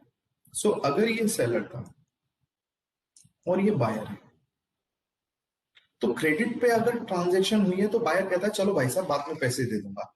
अब अगर वो व्यक्ति मेरा रिलायबल है तो मैं कहता हूं ठीक है आप बाद में दे देना, कोई दिक्कत नहीं है। लेकिन अगर वो व्यक्ति रिलायबल नहीं है तो क्या होगा? तो मैं उससे कहूंगा कि भाई मुझे कुछ ना कुछ ऐसा दे जिसपे ना एक ऐसा आइटम दे दे जिसपे मैं भरोसा कर सकूं। तो मेरे जैसा बंदा होता है वो कहता है ठीक है आप मेरा ये पेन रख लो, ये पेन वादा है कि मैं आपको आपका पैसा दूंगा। अब बच्चों मैंने उसे 5 रुपए का एक पेन दे दिया, क्या वो वादा हुआ? Answer is no. इसीलिए बच्चों जब ये दोनों आपस में ट्रांजैक्शन करते हैं तो सेलर कहता है कि भैया मेरे को ना एक लीगल डॉक्यूमेंट दे दो। लीगल डॉक्यूमेंट इसलिए ताकि अगर आप इसकी बात ना मानो तो मैं आपके अगेंस्ट एक्शन लेने का राइट रखूं। तो ये जो लीगल डॉक्यूमेंट होता है बच्चों, इन लीगल डॉक्यूमेंट को हम बोलते हैं इंस्ट्रूमेंट। ठीक है बच्चों, यहाँ इंस्ट्रूमेंट मतलब वो मत समझना तबला ढोलक वाद्य यंत्र। This instrument means legal document. So वो लीगल डॉक्यूमेंट जो दो लोग नेगोशिएट करके बनाते हैं, ऐसे लीगल डॉक्यूमेंट को हम क्या बोलते हैं? They are negotiable instrument. And ये लीगल डॉक्यूमेंट एक व्यक्ति को राइट टू रिसीव मनी देता है, राइट टू रिसीव, और दूसरे व्यक्ति को ऑब्लिगेशन टू पे देता है। तो किसको देगा बच्चों right to receive? Obligation to पे।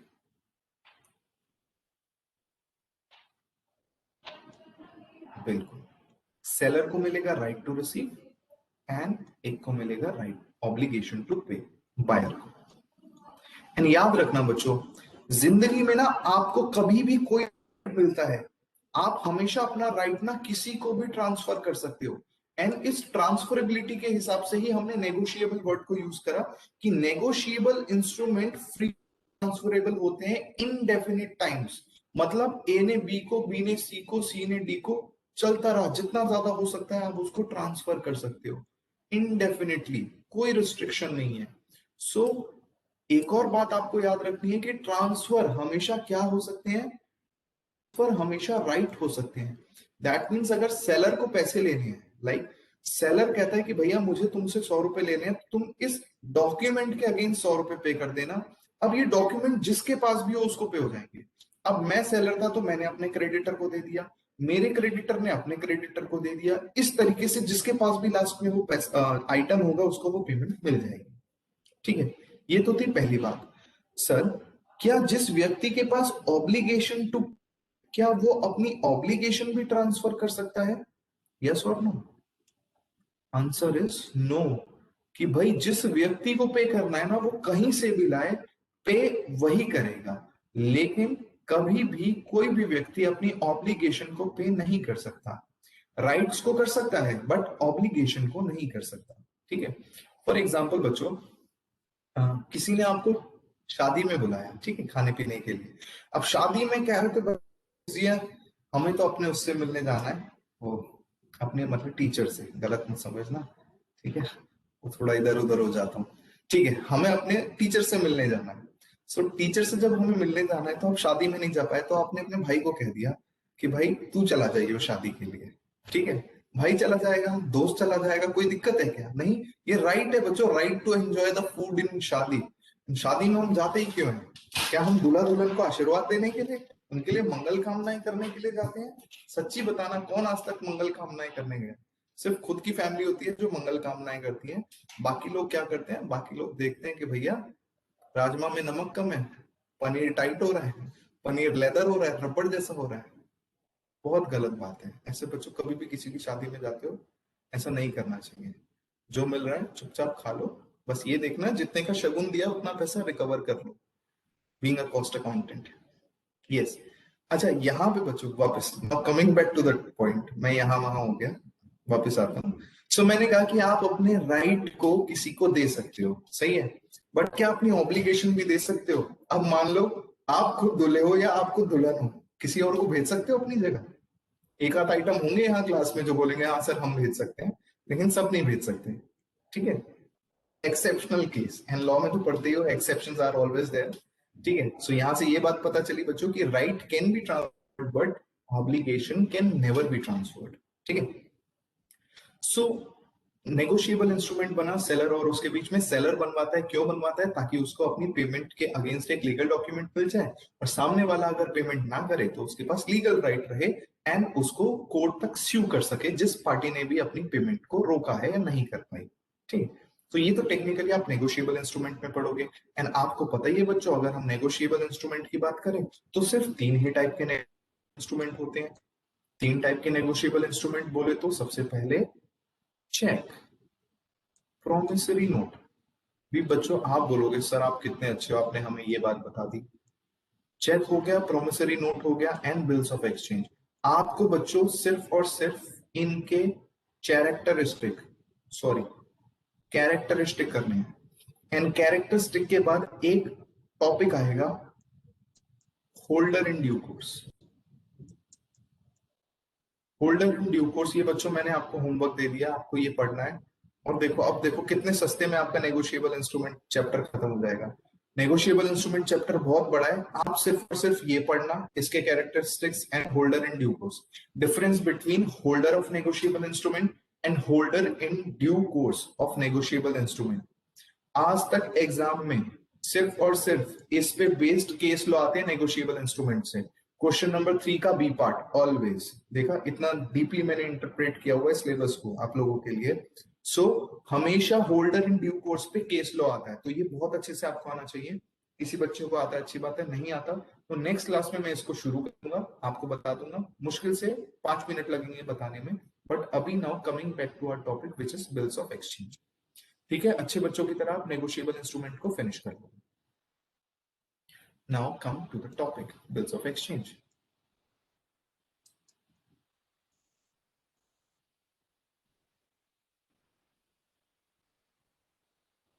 यस बच्चों, सर प्रॉमिसरी नोट के आगे क्या लिखा था? ऐसा कुछ नहीं लिखा था।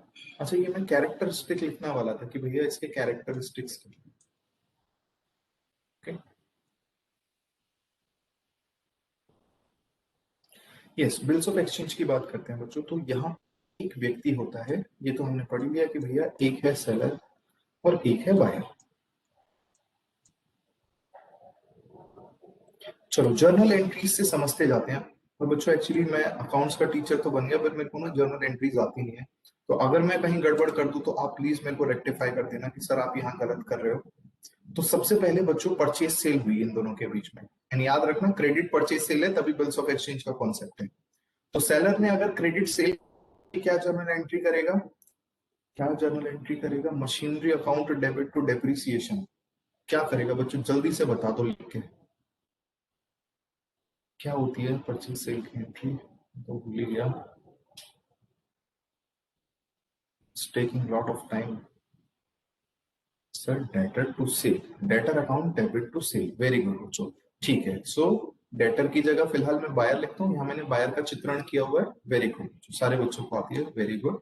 जिसको अगर जर्नल एंट्रीज नहीं आती, साइंस बैकग्राउंड का, तो भाई एक बार मेरे से फोन पे जरूर बात कर लेना, आपको गाइड कर दूंगा, क्योंकि साइंस वाले बच्चों को सिर्फ बेसिक समझने में दिक्कत आती है। लेकिन याद रखना, अगर 100 बच्चे सीएमए में पास होते हैं तो उसमें से 70 बच्चे साइंस बैकग्राउंड के होते हैं, कॉमर्स वाले कम पास होते हैं, ठीक है। सो साइंस के बच्चे जो भी हैं वो अगर किसी को दिक्कत है तो बात कर सकते हैं मेरे से।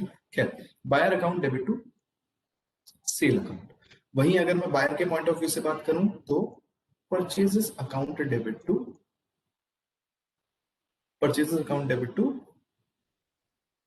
हाँ ठीक है, ये क्रेडिटर करेगा। अच्छा, बायर को एक्चुअली मैं नाम दे देता हूँ बच्चों, इसको मैंने बी बोल दिया और इसको मैंने ए बोल दिया, ठीक है। सो यहाँ पे बायर की जगह मैंने सिर्फ और सिर्फ बी लिख दिया और सेलर की जगह मैंने सिर्फ और सिर्फ ए लिख दिया, ठीक है। ये तो हो गई बच्चों पहली एंट्री। दूसरी एंट्री, जब पहली एंट्री में क्रेडिट सेल हुई तो इसने कहा कि जर्नल एंट्री मान दी, एक ने क्रेडिट सेल की, एक ने क्रेडिट परचेज की। जब उसने कहा चलो इसके बदले में पैसा दो, तो उसने कहा भाई साहब अगर पैसे होते तो आपसे उधारी पे क्यों लेता, चलो मेरे से बिल्स ऑफ एक्सचेंज ले लो या चेक ले लो। तो जब भी बिल्स ऑफ एक्सचेंज मिलेगा तो नेक्स्ट हम एंट्री करेंगे बिल्स ऑफ एक्सचेंज, या अगर मैं सिर्फ बिल बोलूं that is also bills of exchange, इसकी एंट्री। अब बच्चों टेक्निकली क्या होता है, टेक्निकली एक फॉर्मेट होता है बिल्स ऑफ एक्सचेंज का, आपको अपनी टेक्स्ट बुक में मिल जाएगा। एंड उसमें बिल में लिखा होता है दैट एक बंदा बोलता है कि I will pay this amount to Ram. ये बना कौन रहा है, ये राम ही बना रहा है। तो इसीलिए क्योंकि खुद राम उसे बनाता है तो सेलर ही बनाता है, सेलर को हम क्या बोलते हैं, ड्रॉअर। इसको ड्रॉ करने वाला कौन, राम। पैसा किसको मिलेगा, राम। क्रेडिटर कौन, राम। सो राम ही क्रेडिटर है, राम ही सेलर है, राम ही ड्रॉअर है। बी ही बायर है, बी ही बायर हो गया, बी ही डेटर हो गया एंड बी ही ड्रॉई हो गया, ठीक है बच्चों। तो डेटर क्या करता, सॉरी ड्रॉअर क्या करता है, ड्रॉअर इस बिल को बनाता है, लिखता है I will pay to Ram इतना amount on this date 31st whatever the date. और इस डेट पे जो ड्रॉई होता है, ड्रॉई आके ना यहाँ पे साइन कर देता है। तो साइन कौन करता है, ड्रॉई। तो जब ड्रॉई आके साइन कर तो तब बोलते हैं कि हमारा जो बिल है ना वो बिल एक्सेप्ट हो चुका है। दैट मीन्स अगर मैंने सिर्फ ये लिखा है, अब बच्चों मैं एक कागज में लिख दूं कि भाई मुझे मुकेश अंबानी 20 लाख क्यों 20,000 करोड़ रुपए देगा, तो क्या वो दे देगा, तब तक नहीं देगा जब तक मुकेश अंबानी के नीचे साइन ना हो। बस कहीं से ऐसे साइन ले आओ बच्चों मेरे लिए, मैं सबको 100 रुपए दूंगा, ठीक है। सो यहां पे पता चलता है कि ड्रॉई कौन होता है, ड्रॉई होता है बिल एक्सेप्ट करने वाला, और बिल एक्सेप्ट करेगा, बिल बनाएगा कौन, मेकर ऑफ द बिल या ड्रॉअर ऑफ द बिल कौन होता है, क्रेडिटर। ओके, सो जब बिल बनता है बच्चों आपको पता है बिल बनेगा, एक्सेप्ट होगा, तो इसके लिए बिल्स रिसेबल होता है। तो ये एंट्री करता है bills receivable account debit to B, और ये एंट्री करता है A's account debit to bills payable, ठीक है। अब इस एंट्री के बाद क्या होता है बच्चों, इस एंट्री के बाद जो बिल बना हुआ है, जो बीआर है, ये बंदा जो बी है, बी बोले तो बायर,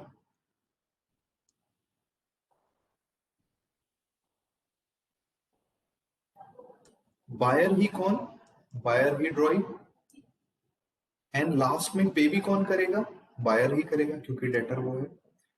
बायर के पास बच्चों जो बिल्स पेबल है ना, ये इसके साथ दो ही चीजें कर सकता है, पॉसिबली सिर्फ दो ही चीजें कर देगा। मैच्योरिटी डेट पे या तो पे कर देगा, पैसे थे पे कर दिए, या फिर पे नहीं कर पाएगा, डिसऑनर कर देगा।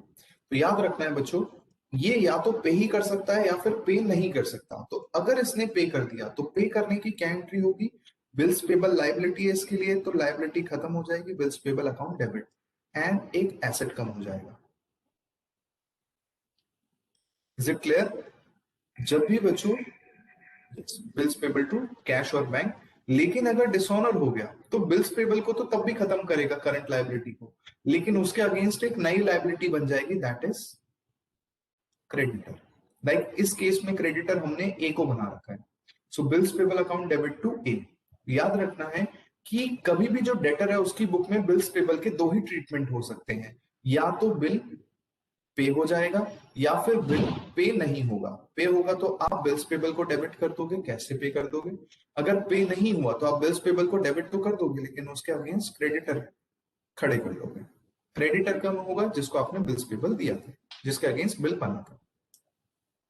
सिमिलरली अगर मैं बात करता हूं बच्चों सेलर की, ड्रॉअर की या क्रेडिटर की, क्रेडिटर को क्या मिला था बच्चों, क्रेडिटर को मिला था B R.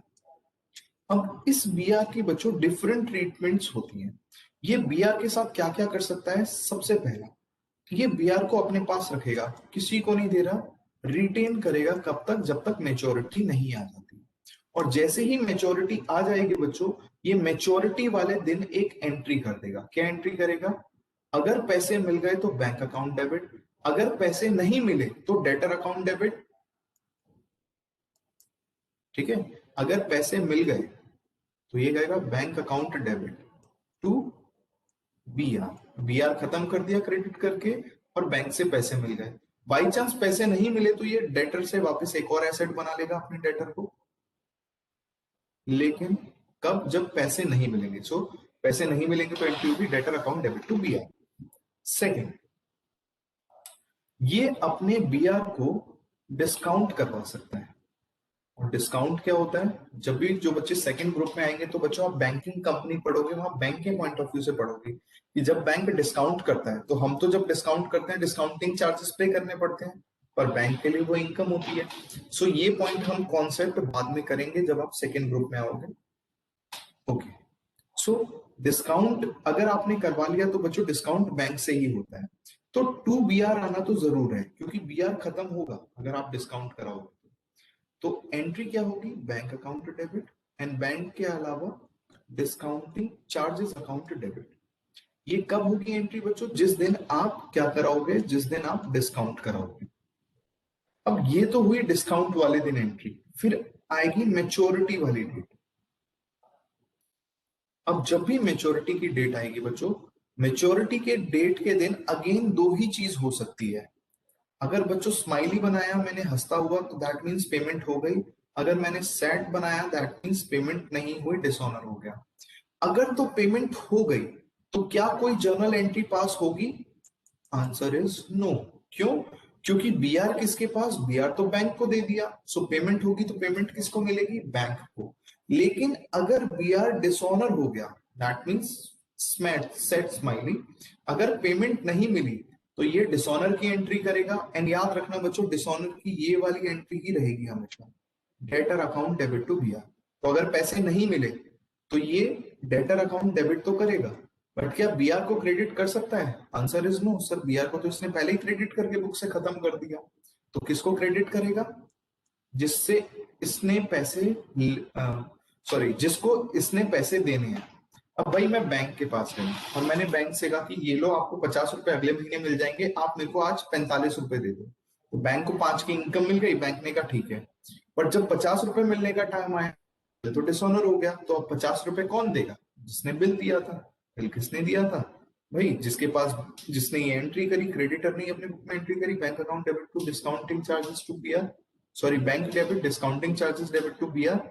So debtor account debit हो जाएगा टू बैंक। याद रखना बच्चों, जब भी डिसऑनर होगा, डिसऑनर के केस में अलग अलग केस में डेबिट तो हमेशा डेटर ही होगा। जब जब डिसऑनर होगा डेटर बनाया जाएगा। क्रेडिट वो होगा जिसके पास बिल है। अगर इसके पास खुद बिल है तो ये बीआर को क्रेडिट कर देगा। अगर इसने बिल डिस्काउंट करवा लिया तो बैंक को क्रेडिट करेगा। अगर इसने बिल एंडोर्स कर दिया तो एंडोर्सी को क्रेडिट करेगा। जैसे नेक्स्ट एग्जांपल में हम देखते हैं। थर्ड ट्रीटमेंट क्या हो सकती है? वो बिल को एंडोर्स कर सकता है।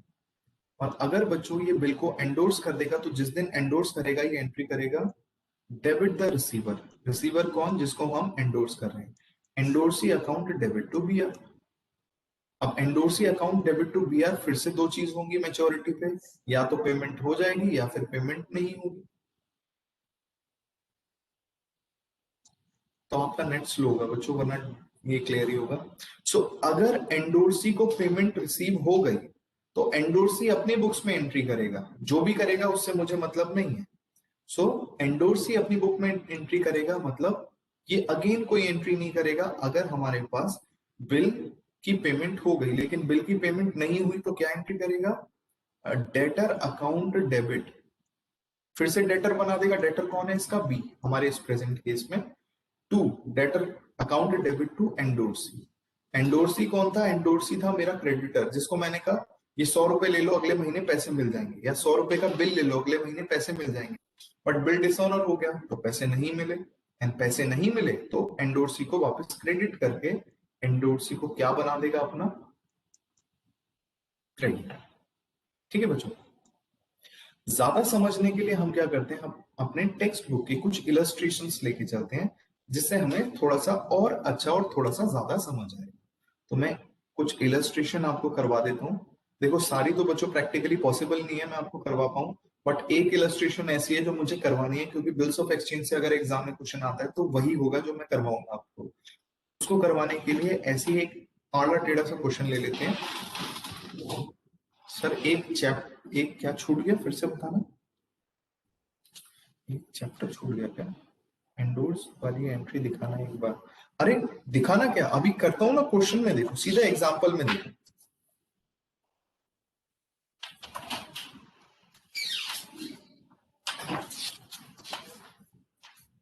Thank you.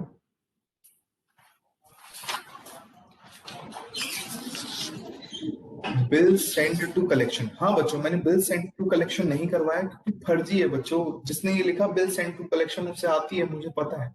And bill send to collection सबसे इजी है, इसलिए मैंने नहीं करवाया। And bill send to collection सवाल ही नहीं होता आपके एग्जाम में पूछ लें।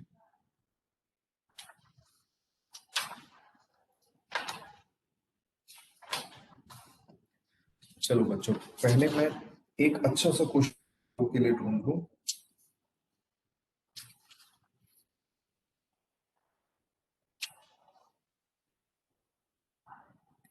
यही सी है। ओके बच्चों, this is illustration number 4। Okay बच्चों, इलस्ट्रेशन नंबर 4 है। हमेशा याद रखना बच्चों, आप ना जब मेरे से क्लास ले रहे हो तो आप कॉन्सेप्ट सीखने के लिए आ रहे हो यहाँ पे। सो कॉन्सेप्ट पे बहुत ज्यादा फोकस रखना है अपना। तो इलस्ट्रेशन 4 जो आपके बुक में दे रखी है, मैं एक बार रीड करता हूँ और रीड करके ना यहाँ पे आपके लिए उस क्वेश्चन का क्रक्स रखता हूँ। आपको भी याद रखना है कि जब तक आप खुद क्वेश्चन प्रैक्टिस कर रहे हो, आपको हर एक क्वेश्चन का क्रक्स इस तरीके से रखना होगा। लाइक क्वेश्चन कहता है, on 1st April Bala draws a bill of ₹1,20,000 on mister Lala for the amount due for 4 months। That means दो पार्टीज आ गई बच्चों, बाला बाला बाला बाला और लाला। ठीक है, तो बच्चों ये जो बाला बाला बाला है, इसने बिल ड्रॉ किया है कितने रुपए का? 1.2 लाख रुपीस का। सो बाला बाला बाला क्या हो गया हमारा? बाला हो गया हमारा ड्रॉर, क्योंकि बिल ड्रॉ कर रहा है। ड्रॉ करने वाला कौन? ड्रॉ करने वाला व्यक्ति ड्रॉर। एंड ड्रॉर ही कौन होता है? क्रेडिटर। तो लाला कौन हो गया? लाला हो गया ड्रॉइंग या फिर डेटर। ठीक है, तो ये तो पहली लाइन थी। और जो बिल बना वो बिल बच्चों है 4 महीनों का, 4 months का। ठीक है, और डेट भी दे रखी है। ये देखो कितना अच्छा क्वेश्चन है, 1 अप्रैल डेट दे रखी है इसने। आगे कहता है, on getting the acceptance on 5th April Bala endorses it to mister Kala on full settlement of his claim of 1,40,000 by paying the difference in cash. कहता है 5 अप्रैल को, 5th अप्रैल को बाला ने ये जो बीआर था, इस बीआर को किसको दे दिया? बाला ने ये बीआर दे दिया काला को। एंड काला के साथ इनका लेन देन था 1.4 लाख का, जिसमें से बिल तो गया 1.20 का। 1.20 का बिल है बच्चों, पैसे कितने देने हैं? 1.40। तो बाकी कहां गए? उसने कहा रिमेनिंग हिस्सा उसने कैश में दिया। कितना रिमेनिंग बचा? 20,000 रुपए। ठीक है, उसके बाद Lala approach to Bala 25th saying he needed to renew the bill। Okay बच्चों, अभी ना आपको एक कॉन्सेप्ट करवाया मैंने डिसऑनर ऑफ बिल का। डिसऑनर ऑफ बिल कब? जब पेमेंट नहीं होती। बिल्कुल जैसे बच्चों डिसऑनर ऑफ बिल है, वैसे ही सेम टू सेम एंट्रीज में आता है हमारे पास। यहां लिख रहा हूं मैं बच्चों कि जब भी डिसऑनर ऑफ बिल होता है, इसकी सेम टू सेम एंट्री होती है रिन्यूअल ऑफ बिल। अब डिफरेंस समझो। डिसऑनर ऑफ बिल कब होगा? जब मेरे अकाउंट में पैसे नहीं होंगे। पैसे नहीं होंगे तो जब भी पेमेंट उसके अगेंस्ट होनी होगी तो पेमेंट बाउंस हो जाएगी। बाउंस होगी तो फिर नोटिंग चार्जेस नोटरी को देने पड़ेंगे, नोटरी कैंसिल करवाने के लिए। सो नोटिंग चार्जेस आएगा जब भी डिसऑनर ऑफ बिल होगा। बट रिन्यूअल ऑफ बिल के केस में डेटर जाता है क्रेडिटर के पैर पकड़ के गिड़गिड़ाता है कि सर जी माफ कर दो, पेमेंट नहीं कर सकता, आप प्लीज उस बिल को कैंसिल कर दो। तो वो बिल को कैंसिल कर देता है। अब देखो बच्चों, अगर बिल डिसऑनर हुआ तो भी उसकी पेमेंट नहीं होगी, अगर बिल रिन्यूअल की वजह से बिल कैंसिल हो गया तो भी उसकी पेमेंट नहीं होगी। बस फर्क सिर्फ इतना है, अगर बिल डिसऑनर होता है तो ये मेच्योरिटी पे होता है और मेच्योरिटी पे डिसऑनर होने की वजह से नोटिंग चार्जेस लगते हैं। लेकिन अगर कैंसिलेशन ऑफ बिल होता है वो पहले ही बिफोर मेच्योरिटी हो जाता है और बिफोर मेच्योरिटी होने की वजह से वहां पे नोटिंग चार्जेस का सवाल ही नहीं होता।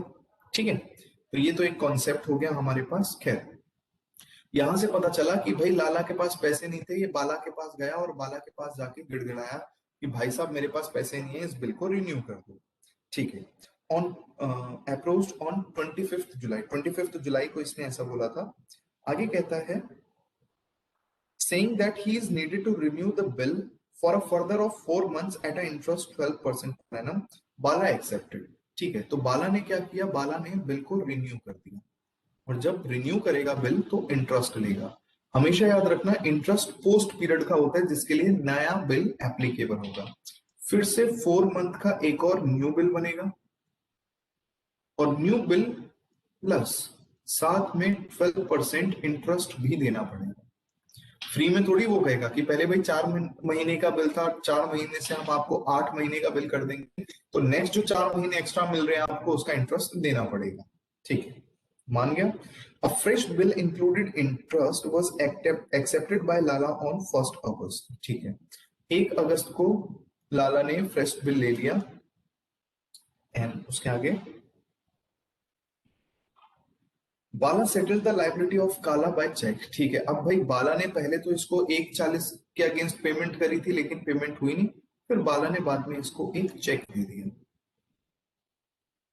ठीक है भाई, चेक मिलते ही ये व्यक्ति खुश हो गया होगा। अब इससे कहता है कि भाई 5 जर्नल एंट्रीज अभी कर लेते हैं। अब देखो कितना इजी। एक और चीज बच्चों, आपके क्वेश्चन में जितनी भी पार्टीज हैं, यहाँ पे मेरे पास 3 पार्टीज हैं, लाला, बाला और काला। आपके पास जितनी पार्टीज होगी आपको उन सारी की सारी पार्टीज के लिए अकाउंट्स बनाने होंगे। ऐसा ना हो कि आप कहो कि भाई हम तो सिर्फ एक ही अकाउंट बनाएंगे क्योंकि बुक ने एक ही मांगा है। सो बुक कुछ भी, आपको हर बार सभी के लिए अकाउंट्स बनाने पड़ेंगे। ठीक है, चलो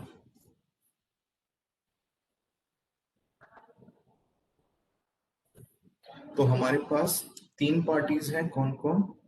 पहला है क्रेडिटर ड्रॉर, जिसका नाम है बाला। Where is the brush? Yes, Bala, Lala and काला।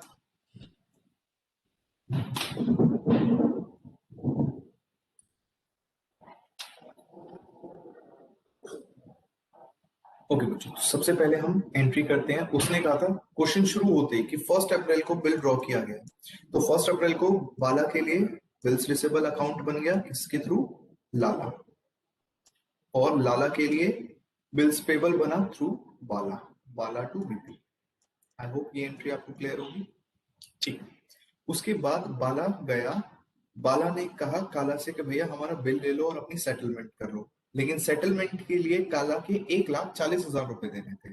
तो नेक्स्ट 5 अप्रैल को बाला गया काला के पास और बोला कि काला भाई मुझे आपके पैसे देने हैं। तो काला कहता है हाँ भाई लाओ, मेरे 1,40,000 दो। उसने कहा ये लो भाई, हमारे पास एक बीआर पड़ा है। अच्छा, अमाउंट तो डाले ही मैंने, बेटा मैं 1.2 लाख डाल रहा हूँ, 1.2 लाख डाल रहा हूँ। तो याद रखना मेरा सीएमए क्लियर हो चुका है, 6 साल होने वाले हैं, आपका नहीं हुआ, इसीलिए आप ये लाख के लिए एल पुट नहीं करोगे, आप पूरा का पूरा 1,20,000 लिखोगे। लाइक देखो मैंने अच्छे बच्चों की तरह यहाँ 140 लिखा है, आपको भी ऐसे ही करना है। तो काला के 1,40,000 देने थे बच्चों, जिसमें से हमने 1,20 तो उसको दे दिए बीआर के अगेंस्ट, और जितना अमाउंट बचा वो सब कैसे दे दिया, कैश में। अब ये क्वेश्चन कह रहा है, ये मैं नहीं कह रहा, क्वेश्चन ने कहा था कि जो रिमेनिंग अमाउंट है वो यहाँ कैश में आपने दे दिया। ठीक है, ये एंट्री कर दी। अब यहाँ लाला तो कोई एंट्री नहीं करेगा इस दिन पे, काला के पास जब पैसा आएगा तो काला एंट्री करेगा कि भैया मेरे पास बीआर आया, देखो 1,20,000 का तो बीआर आ गया मेरे पास। 2 से पहले 20,000 का कैश भी आया हमारे पास, कैश अकाउंट डेबिट 20,000, और इससे आया we got this through 1,40,000। Done. I hope ये एंट्री आपको समझ आ गई होगी। इन दोनों एंट्री के बाद बच्चों जब पेमेंट का टाइम आने ही वाला था तो लाला गया बाला के पास और गिड़गिड़ाया, बोला कि भाई साहब प्लीज इसे कैंसिल कर दो। अब मुझे दोबारा से बुक खोलनी पड़ेगी क्योंकि मुझे डेट नहीं पता कब कैंसिल हो रहा है। क्या तो डेट आप देख लेना किस डेट पे कैंसिल हो रहा है वो। चलो, तो जब भी 25 जुलाई। डेट 25 जाके गिड़गिड़ाया तो गिड़गिड़ाने के बाद इसने बोला होगा कि भाई साहब प्लीज आप उस बिल्स पेबल को कैंसिल कर दो। अपने बुक में इसने बिल्स पेबल को डेबिट कर दिया और क्रेडिट वापस किसको करता, पेमेंट हो जाती तो कैश, पेमेंट नहीं हुई तो दोबारा से बाला। 1.2 लाख 1.2 लाख इसके डिसऑनर करने की वजह से या फिर एक्सेप्ट ना करने की वजह से। ओके 25 है, okay what ever 25 it is. जब लाला बाला काला, देखो काला के पास बीआर आ गया था बच्चों, तो काला को बीआर के अगेंस्ट पैसे वसूलने थे। अब पैसे कैसे वसूले काला, क्योंकि सामने वाली पार्टी ने तो मना कर दिया। तो सामने वाली पार्टी ने जब मना कर दिया तो इस बीआर के अगेंस्ट तो पैसे आएंगे ही नहीं। तो ये एक एंट्री पास करेगा, क्या ये बाला को दोबारा से अपना डेटर बना देगा टू बीआर। अगर बच्चों पैसे आ जाते तो एंट्री होती cash account debit to BR, लेकिन नहीं आया और इसने 1,20,000 का बिल को रिवर्स एंट्री से वापस बाला को अपना डेटर बना दिया। ये क्या एंट्री करेगा, डेबिट द डेटर। इसका डेटर कौन, लाला। लाला को 1,20,000 से डेबिट करेगा। क्रेडिट द क्रेडिटर, इसका क्रेडिटर कौन, काला। लाला टू काला 1,20,000 हो गई, जनरल एंट्री खत्म। उसके बाद नेक्स्ट आगे उसने कहा कि फ्रेश बिल बना इंटरेस्ट के, और ये भी बोला कि बाला ने काला को अपना जो 1,20 का पहले ट्रांजैक्शन था वो चेक में दे दिया, क्योंकि भाई बाला अमीर आदमी है। तो बाला ने आगे जब चेक से पेमेंट कर दी काला को तो एंट्री कर देगा काला अकाउंट डेबिट टू बैंक, क्योंकि चेक से पेमेंट कर रहा है, और उसके 1,20,000 निपटा दिए। ठीक है, सेम टू सेम इसको पैसे रिसीव हुए, इसने एंट्री करी बैंक अकाउंट डेबिट टू बाला। ठीक है, अपने 1,20 इसके पास वापस आ गए, खत्म। अब आते हैं हम इंटरेस्ट की बात करते हैं बच्चों। अब लाला ने कहा था कि भाई तुमने मेरे को टाइम पे पेमेंट तो करी नहीं, तो मैं नया बिल तुमसे लूंगा और नए बिल के अगेंस्ट 4 महीने का इंटरेस्ट भी लूंगा। क्या ये इंटरेस्ट इनकम होगी बाला की? So yes, it will be a income for Bala. अगर बाला के लिए इनकम होगी तो आपको पता है इंटरेस्ट क्रेडिट होगा, क्योंकि इनकम है। डेबिट किसे करेगा, डेबिट करेगा ये लाला। सो लाला अकाउंट डेबिट टू इंटरेस्ट। सो लाला से इंटरेस्ट लेना है। सवाल ये कितना, तो 1,20,000 का अमाउंट है बच्चों। रेट ऑफ इंटरेस्ट कितना ले, क्वेश्चन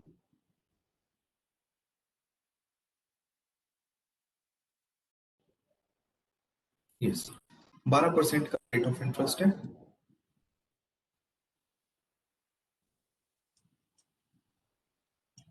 $12/100 मल्टीप्लाइड बाय 4 मंथ्स, कितना आएगा ये 4,800। Am I right? Yes. तो 4,800 रुपीज का तो इंटरेस्ट बन गया बच्चों। अब ये अपने बुक्स ऑफ अकाउंट में इंटरेस्ट को इनकम ट्रीट करेगा, और बाला अपने ये कौन था, लाला अपने बुक्स ऑफ अकाउंट्स में इस इंटरेस्ट को एज एक्सपेंस करेगा। Interest account debit to interest account debit to Bala, कि भाई मुझे बाला को इंटरेस्ट देना है। कितना देना है, 4,800 रुपीज। बस अब इसके अगेंस्ट लास्ट एंट्री पास होगी। लास्ट में जब नया बीआर बनेगा तो बाला अपनी बुक में बीआर एसेट बनाएगा। बीआर कितने का बनेगा, तो देखो बच्चों, पहले आपने लाला से लेने थे 1,20,000 रुपए अगेंस्ट पुराने बिल के, फिर आपको लाला से ले लेने थे 4,800 अगेंस्ट इंटरेस्ट। तो टोटल कितने लेने हैं उससे, 1,24,800 रुपीज टू ला 124,800। और लाला क्या एंट्री करेगा, लाला गएगा बाला अकाउंट डेबिट टू बिल्स पे 1,24,800 रुपीज। ठीक है, ये कुछ ज्यादा ही छोटा हो गया। ओके, कोई बच्चा कह रहा था कि सर पूरा सॉल्यूशन, तो बच्चों पूरे सॉल्यूशन के लिए आपकी टेक्स्ट बुक में भी सॉल्यूशन है, मैं बस यहाँ पे करना सिखा रहा हूँ क्योंकि काफी सारे बच्चों को ये कॉन्सेप्ट्स आते ही हैं। नरेशन लिखनी होगी।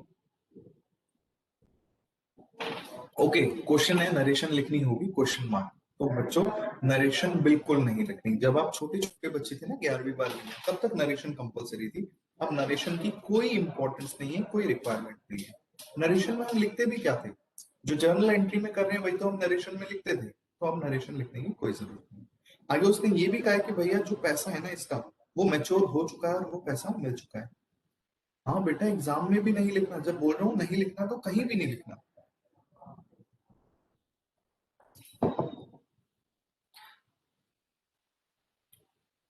अगर इस बिल के अगेंस्ट पेमेंट हो जाएगी तो ये आगे क्या एंट्री करेगा, bank account debit to bills receivable, same amount 124,800 124,800, और ये एंट्री करेगा BP account debit to bank, bank से ये पेमेंट कर देगा। ठीक है, सो इस तरीके से हमारे पास एंट्रीज खत्म हो जाएगी। अच्छा चलो बच्चों, एक और कॉन्सेप्ट तुम्हें समझाता हूं मैं बिल्स ऑफ एक्सचेंज का ही, जिसको हम बोलते हैं म्यूचुअल अकोमोडेशन। ठीक है बच्चों, मैं आपको ये पढ़ा रहा हूं।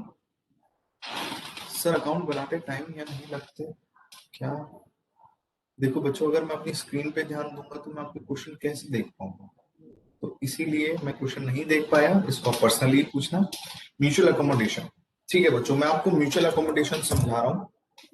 मेरे स्क्रीन में दो नाम है, एक आशु है और एक निमेश है। इन्हीं के साथ एग्जांपल से मैं बनाता हूँ आपको।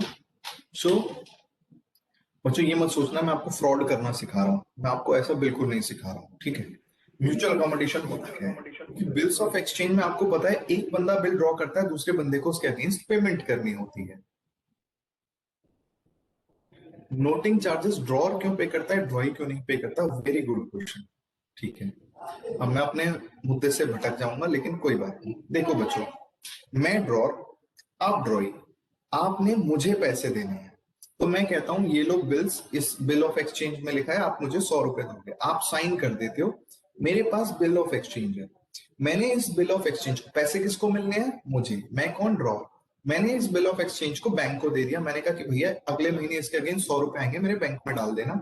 या बैंक से पहले ही पैसे ले लिए, बैंक से मैंने कहा कि लाओ पैसे दे दो, अब बैंक के पास वो चला गया।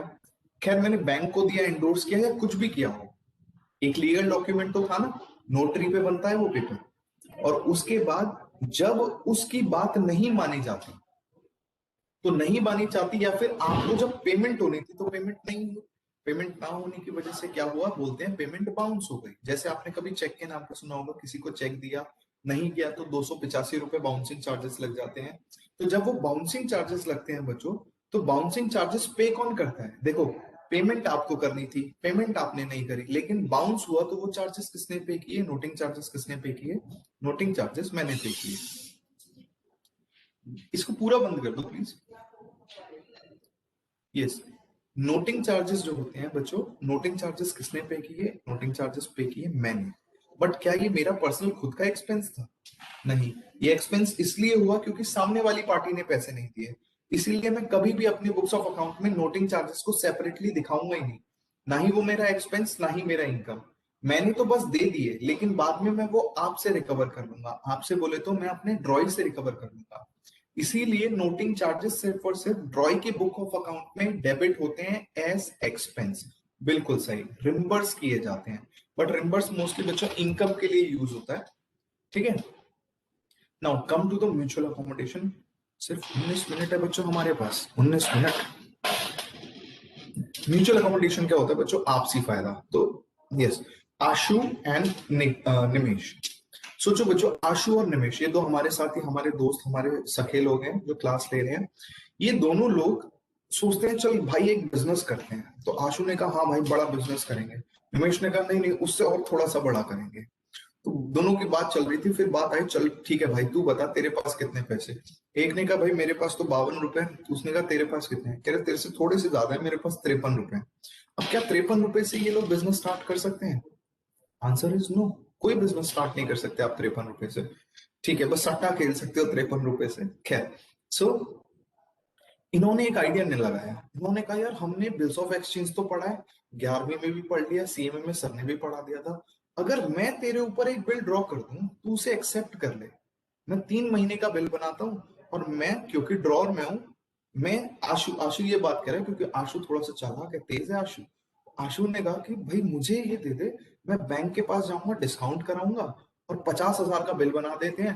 50 में से अगर बैंक 2,000 भी रख ले तो 48,000 आएगा, 48 में से 24 तेरा, 24 मेरा, दोनों भाई बिजनेस करेंगे, करोड़ों रुपए कमाएंगे दोनों भाई, ठीक है, मतलब बड़ा बड़ा बिजनेस करेंगे, ठीक है। सेम आइडिया पे इन लोगों ने काम किया, आशु ने एक बिल ड्रॉ किया। सो किन लोगों का म्यूचुअल अकोमोडेशन हो रहा है? आशु एंड निमेश का। सो आशु ने कहा कि भाई मैं बन गया ड्रॉर, निमेश ने कहा ठीक है भाई मैं एक्सेप्ट कर रहा हूं, मैं ड्रॉर बन गया। तो जब आशु ड्रॉर बन के गया, कहां पे आशु ड्रॉर बन के गया बैंक के पास और कहा कि भाई बिल डिस्काउंट कर दो, तो वो बिल इनके बीच में जो बना था वो बिल था कितने का? वो था 50,000 का। बैंक ने कुछ डिस्काउंटिंग चार्जेस काट लिए, कितने? इतने बैंक काटता नहीं है, 2,000 मैंने बहुत ज्यादा कर दिया, लेकिन तब भी अगर नेट अमाउंट 48,000 मिला तो 48 में से भाई 24,000 रख लिया आशु ने और 24,000 रख लिया निमेश ने। सोचो बच्चों, बैठे बैठे 24,000 रुपए हो गए। अब क्या होगा? दोनों बिजनेस शुरू करेंगे। अब दो चीज हो सकती है, या तो बिजनेस करेंगे, बिजनेस अच्छे से होगा, इनके पास जिस दिन पेमेंट करनी है इस बिल के अगेंस्ट 50,000 की, क्योंकि बिल तो डिस्काउंट हो गया और बिल का ड्रॉई कौन? निमेश। पेमेंट निमेश को करनी है, लेकिन पेमेंट करते टाइम भी अगर बिल का फायदा दोनों ने आधा आधा उठाया तो पेमेंट भी दोनों आधी आधी करेंगे। और हुआ ये कि 3 महीने बाद इनका बिजनेस चला ही नहीं, जो काम करने के लिए इन्होंने पैसे लिए थे वो लिए ही नहीं। इन्होंने 24,000 तो मिले, लेकिन बिजनेस में लगाने की जगह ये बच्चे गोवा की ट्रिप मार के आ गए, और गोवा की ट्रिप मार के आए तो भाई पैसा तो कुछ बचेगा नहीं। तो अब दोनों के पास पैसे नहीं, तो जब दोनों के पास पैसे नहीं भाई, दोनों की हालत गंभीर, अति गंभीर।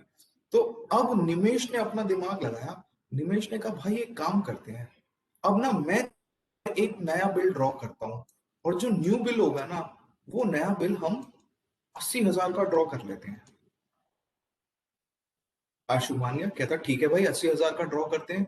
मान लो इस 80 में से 3,000, 3 छोड़ो, 5,000 रुपए हमारे डिस्काउंटिंग चार्जेस लग गए, तो कितना पैसा मिला? 75,000। अब इन्होंने क्या किया, इस 75,000 से जो ओल्ड बिल था, कितना देना था उसका?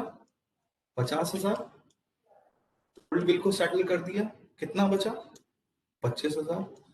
अब इस 25,000 को फिर से दोनों ने आधा आधा बांट लिया, और इस बार क्योंकि पैसे कम थे तो इस बार बेचारे गोवा की जगह मसूरी का ट्रिप मार के आ गए।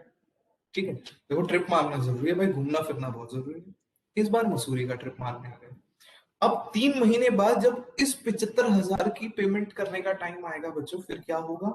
इस 75,000 के अगेंस्ट या तो ये अपनी जेब से 37,500 37,500 दे देंगे, लेकिन अगर नहीं दे पाए तो अगला बिल फिर से ड्रॉ करेंगे 1 लाख का और एक नया ट्रिप। ठीक है, ये सेम टू सेम केस बच्चों। आपने एक बहुत मतलब सम्माननीय व्यक्ति है, नाम सुना होगा आपने इस व्यक्ति का, नीरव मोदी, जिसने ये भी डायमंड का काम करता है, जो फ्रॉड करके भागा था, फ्रॉड करने वाला व्यक्ति है। ये मत सोचना बच्चों मैं आशु या निमेश पे किसी टाइप का इल्जाम लगा रहा हूँ फ्रॉड, नहीं भाई, ये तो एग्जाम्पल पे लिया था। ये बंदा मस्ती में किया था। देखो क्या होता है ना, जब बैंक किसी को पैसे देने होते हैं ना, जब इंटरनेशनल ट्रांजैक्शन होती है एक्सपोर्ट इंपोर्ट की, तो ये बंदा विदेश से क्या करता था, हीरे वीरे एक्सपोर्ट करता था, तो जिसके लिए पैसों की जरूरत होती है। आपको पता है बच्चों, इंपोर्ट एक्सपोर्ट करने के लिए, किसी का भी कोई इंपोर्ट एक्सपोर्ट का काम होगा तो सीखना होगा तो मेरे को बता देना। सो अगर आपको इंपोर्ट एक्सपोर्ट करना है, ऑफ कोर्स अगर इंपोर्ट करना है तो पैसे की जरूरत होती है ना आपको ढेर सारे। तो अगर इंपोर्ट करने के लिए पैसों की जरूरत है तो आप बैंक के इंपोर्ट के लिए कौन खड़ा बच्चों? ये है नीरव मोदी। ठीक है, सो नीरव मोदी गया बैंक के पास, बोला कि भाई साहब मुझे पैसे दे दो। तो बैंक ने कहा ठीक है भाई पैसे तो दे देंगे, लेकिन पहले एक एलओसी जनरेट कर दो। एलओसी को बोलते हैं बच्चों हम लेटर ऑफ क्रेडिट। जब लेटर ऑफ क्रेडिट मतलब ये कि आपने किसी बैंक में ना काफी सारा पैसा रखा है और वो बैंक की पेमेंट सेफ हो जाती है, उससे बैंक की payment, and bank letter of credit लेता है और फिर आपके नाम पे कुछ भी पैसा या कुछ इशू करता है। सो लेटर ऑफ क्रेडिट बनवाने के लिए ना पहले आपको बैंक के पास कुछ डिपॉजिट्स करने होते हैं, ठीक है। अब इसने क्या किया, इसने उस पंजाब जो bank PNB Punjab and Maharashtra bank था आई थिंक, या पंजाब नेशनल बैंक था, I am getting confuse, I think it was PNB, yes it was PNB, yes. तो पीएनबी का जो हेड मैनेजर था ना उसके साथ इसने साठगांठ कर ली। उसने कहा कि भाई तुम मेरे नाम पे एलओसी तो जनरेट कर दे लेकिन मैं डिपॉजिट नहीं करता। सोचो बच्चों, इसने एक ऐसा बिल ऑफ एक्सचेंज, एक्चुअल में वो बिल ऑफ एक्सचेंज तो नहीं है लेकिन वो इसको एक ट्रांजैक्शन करने की पावर कर दे रहा है। पहली ट्रांजैक्शन करने की पावर इसने ली थी 500 करोड़ रुपए की। तो पहली एलसी कितने की मिली, 500 करोड़ की। इसने क्या 500 करोड़ के अगेंस्ट कुछ डिपॉजिट करा, और क्योंकि अंदर साठगांठ थी इसकी तो बिना कुछ डिपॉजिट करे इसको कितने की ट्रांजैक्शन की पावर मिल गई, 500 करोड़ की। 12 मिनट, ठीक है। अब इसको लगा यार मेरे को ये 500 करोड़ पे करने चाहिए, मैं अच्छा आदमी हूं। इसने कहा कि भाई साहब मेरे नाम पर दूसरी एलसी जनरेट करो ताकि मैं इसकी पेमेंट कर सकूं। अगली एलसी जनरेट करवाई 1000 करोड़ की, अगली एलसी जनरेट करवाई 2000 करोड़। बच्चों हम बोलने में तो ऐसे ही बोल देते हैं 500 करोड़, 1000 करोड़ या 2000 करोड़, लेकिन आपको पता है कितना बड़ा अमाउंट होता है। तो घूमते घूमते 10,000 करोड़ की टोटल लायबिलिटी हो चुकी थी इसके ऊपर। और जिस दिन इसको पता चला ये फंस गया, उसी दिन अपने प्राइवेट जेट से ये भाग गया विदेश। लेकिन इसकी कंपनी के जो रिमेनिंग डायरेक्टर्स हैं, आप बच्चों लॉ में जब कॉर्पोरेट एक्ट पढ़ोगे वहां पे पढ़ोगे lifting up of corporate wheel, जो कि कहता है कि भैया कंपनी और कंपनी को चलाने वाले लोग अलग अलग हैं, जिसको हम बोलते हैं कॉर्पोरेट व्हील। दोनों के बीच में डिफरेंस है एंड ये कॉर्पोरेट व्हील हट जाती है अगर कोई भी फ्रॉड होता है। तो यहाँ डायरेक्टर्स ने, इस कंपनी के डायरेक्टर्स ने फ्रॉड किया हुआ है। तो हुआ ये बच्चों कि नीरव मोदी खुद तो भाग गया लेकिन उसकी कंपनी के जो बचे कुछ डायरेक्टर इंडिया में रह गए थे वो सब जेल जा चुके हैं। पीएनबी का वो जो मैनेजर था वो जेल जा चुका है, बट नीरव मोदी आराम से अपना घूम रहा है। बट अभी जहां तक मेरे को लेटेस्ट न्यूज मिली है तो नीरव मोदी को जा रहा है, यूके की गवर्नमेंट इस बात पे रेडी हो चुकी है कि भैया हम भेज देंगे, ठीक है। चलो, के लिए एक बड़ी उधारी ले दी और उसको देने के लिए एक बड़ी उधारी ले ली। और कमाल की बात ये बच्चों, उधारी देने के लिए आपको पता है क्रेडिट ना उस व्यक्ति को बहुत जल्दी और बहुत आसानी से मिल जाता है जो ऑलरेडी बहुत अमीर है, जिसे पैसों की बहुत कम जरूरत है। आपको पता है अगर आप किसी बैंक के पास जाके कहोगे ना कि ऐसा है मुझे 1 लाख रुपए दे दो, कोई बैंक नहीं देगा। अंबानी साहब जाके कहेंगे ना कि मुझे 20 करोड़ रुपए दे दो, तो 20 करोड़ यूं चुटकियों में मिल जाएंगे बिना डॉक्यूमेंटेशन के। इतनी ज्यादा क्रेडिबिलिटी होती है अमीर लोगों की। आपको पता है लोन उन्हीं लोगों को आसानी से मिलते हैं जिनके पास पैसा ज्यादा होता है। अब मतलब जो विवादास्पद चीज है, जो विडंबना, वो ये कि पैसों की जरूरत गरीब को होती है लेकिन उसको कभी भी लोन जल्दी नहीं मिलता। क्यों? क्योंकि लोन देने से पहले बैंक ये देखता है कि भैया क्या ये व्यक्ति उस पैसे को रिटर्न कर सकता है या नहीं कर सकता। यस, बिल्कुल, फाइनेंशियल साउंडनेस, ठीक है बच्चों। अभी ना फिलहाल मैं आज का वो खत्म, क्योंकि मेरा जो इलस्ट्रेशन है वो 15 मिनट से ऊपर का खींचेगा, टाइम नहीं है। तो अभी जो इलस्ट्रेशन है मैं आपको होमवर्क दे रहा हूं। सारे बच्चे, अच्छे अच्छे बच्चे होमवर्क करेंगे इलस्ट्रेशन नंबर 8 तक, up to illustration number 8। Illustration number 8 तक सारे बच्चे फेयर में अच्छे से नोट्स बनाएंगे, एंट्रीज करेंगे।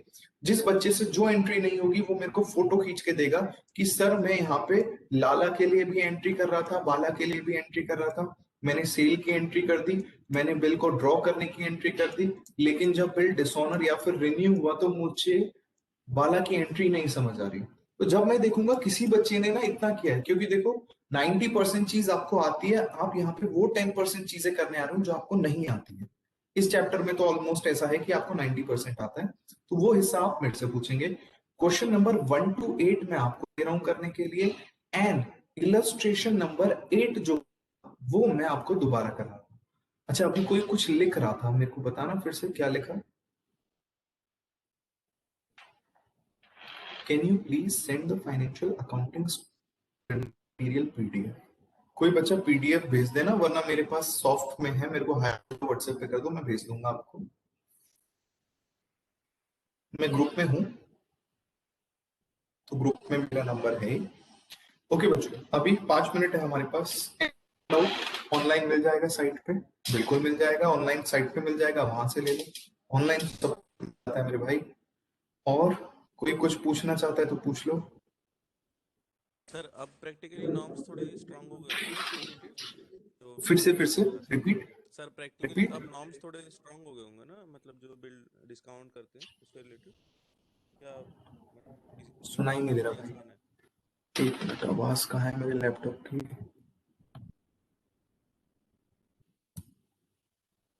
इलस्ट्रेशन बिल्कुल कर सकता हूँ पर करूंगा नहीं, चलो कर देता हूँ। Only admin can access the group. Definition of mutual accommodation, बच्चे इसकी कोई डेफिनेशन नहीं होती म्यूचुअल अकोमोडेशन की। म्यूचुअल अकोमोडेशन एक मतलब एक एक्टिविटी है जहां पे हम दोनों आपसी भले के लिए, आपसी भला हो गया म्यूचुअल अकोमोडेशन, कि आपने जो बीआर बनाया वो किसी ट्रांजैक्शन परचेज सेल के अगेंस्ट नहीं बनाया, एक दूसरे को फायदा दिलाने के लिए बनाया। ठीक है, ये होता है म्यूचुअल अकोमोडेशन। यस, तो इलस्ट्रेशन नंबर 4 है, जिसको भी इलस्ट्रेशन नंबर 4 में समझना है। तो बच्चों ऐसा तो है नहीं कि पूरा का पूरा टॉपिक आपको समझ नहीं आया होगा। जहां पे भी आपको कोई एंट्री में गड़बड़ हो रही है वो आप इंडिविजुअली मेरे से फोटो खींच के पूछ सकते हैं, या जहां पे जो भी समझ नहीं आया आप वो मेरे से पूछ सकते हैं। बट ऐसे मैं पूरी शायद पूरा क्वेश्चन अभी समझा पाऊंगा आपको। ठीक है,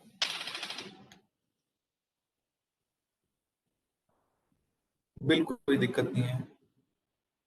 enough to get fraudulent benefit, norms use, बिल्कुल सही बात है भाई, नॉर्म्स यूज है, लेकिन क्या कर सकते हैं हम। अच्छा, रेक्टिफिकेशन एरर में इलस्ट्रेशन में नंबर 5, ठीक है बेटा, पर्सनली पूछना मैं आपको बताऊंगा, ग्रुप में डाल दो मैं वो बता दूंगा, लेकिन क्वेश्चन की फोटो के साथ, क्वेश्चन का नाम नंबर मत देना। Only admin can send the message. Okay भाई, ये भी सही है, only admin can send the message, then मेरे को पर्सनली भेजो, मैं उसका मैं डाल दूंगा, विल बी बेटर।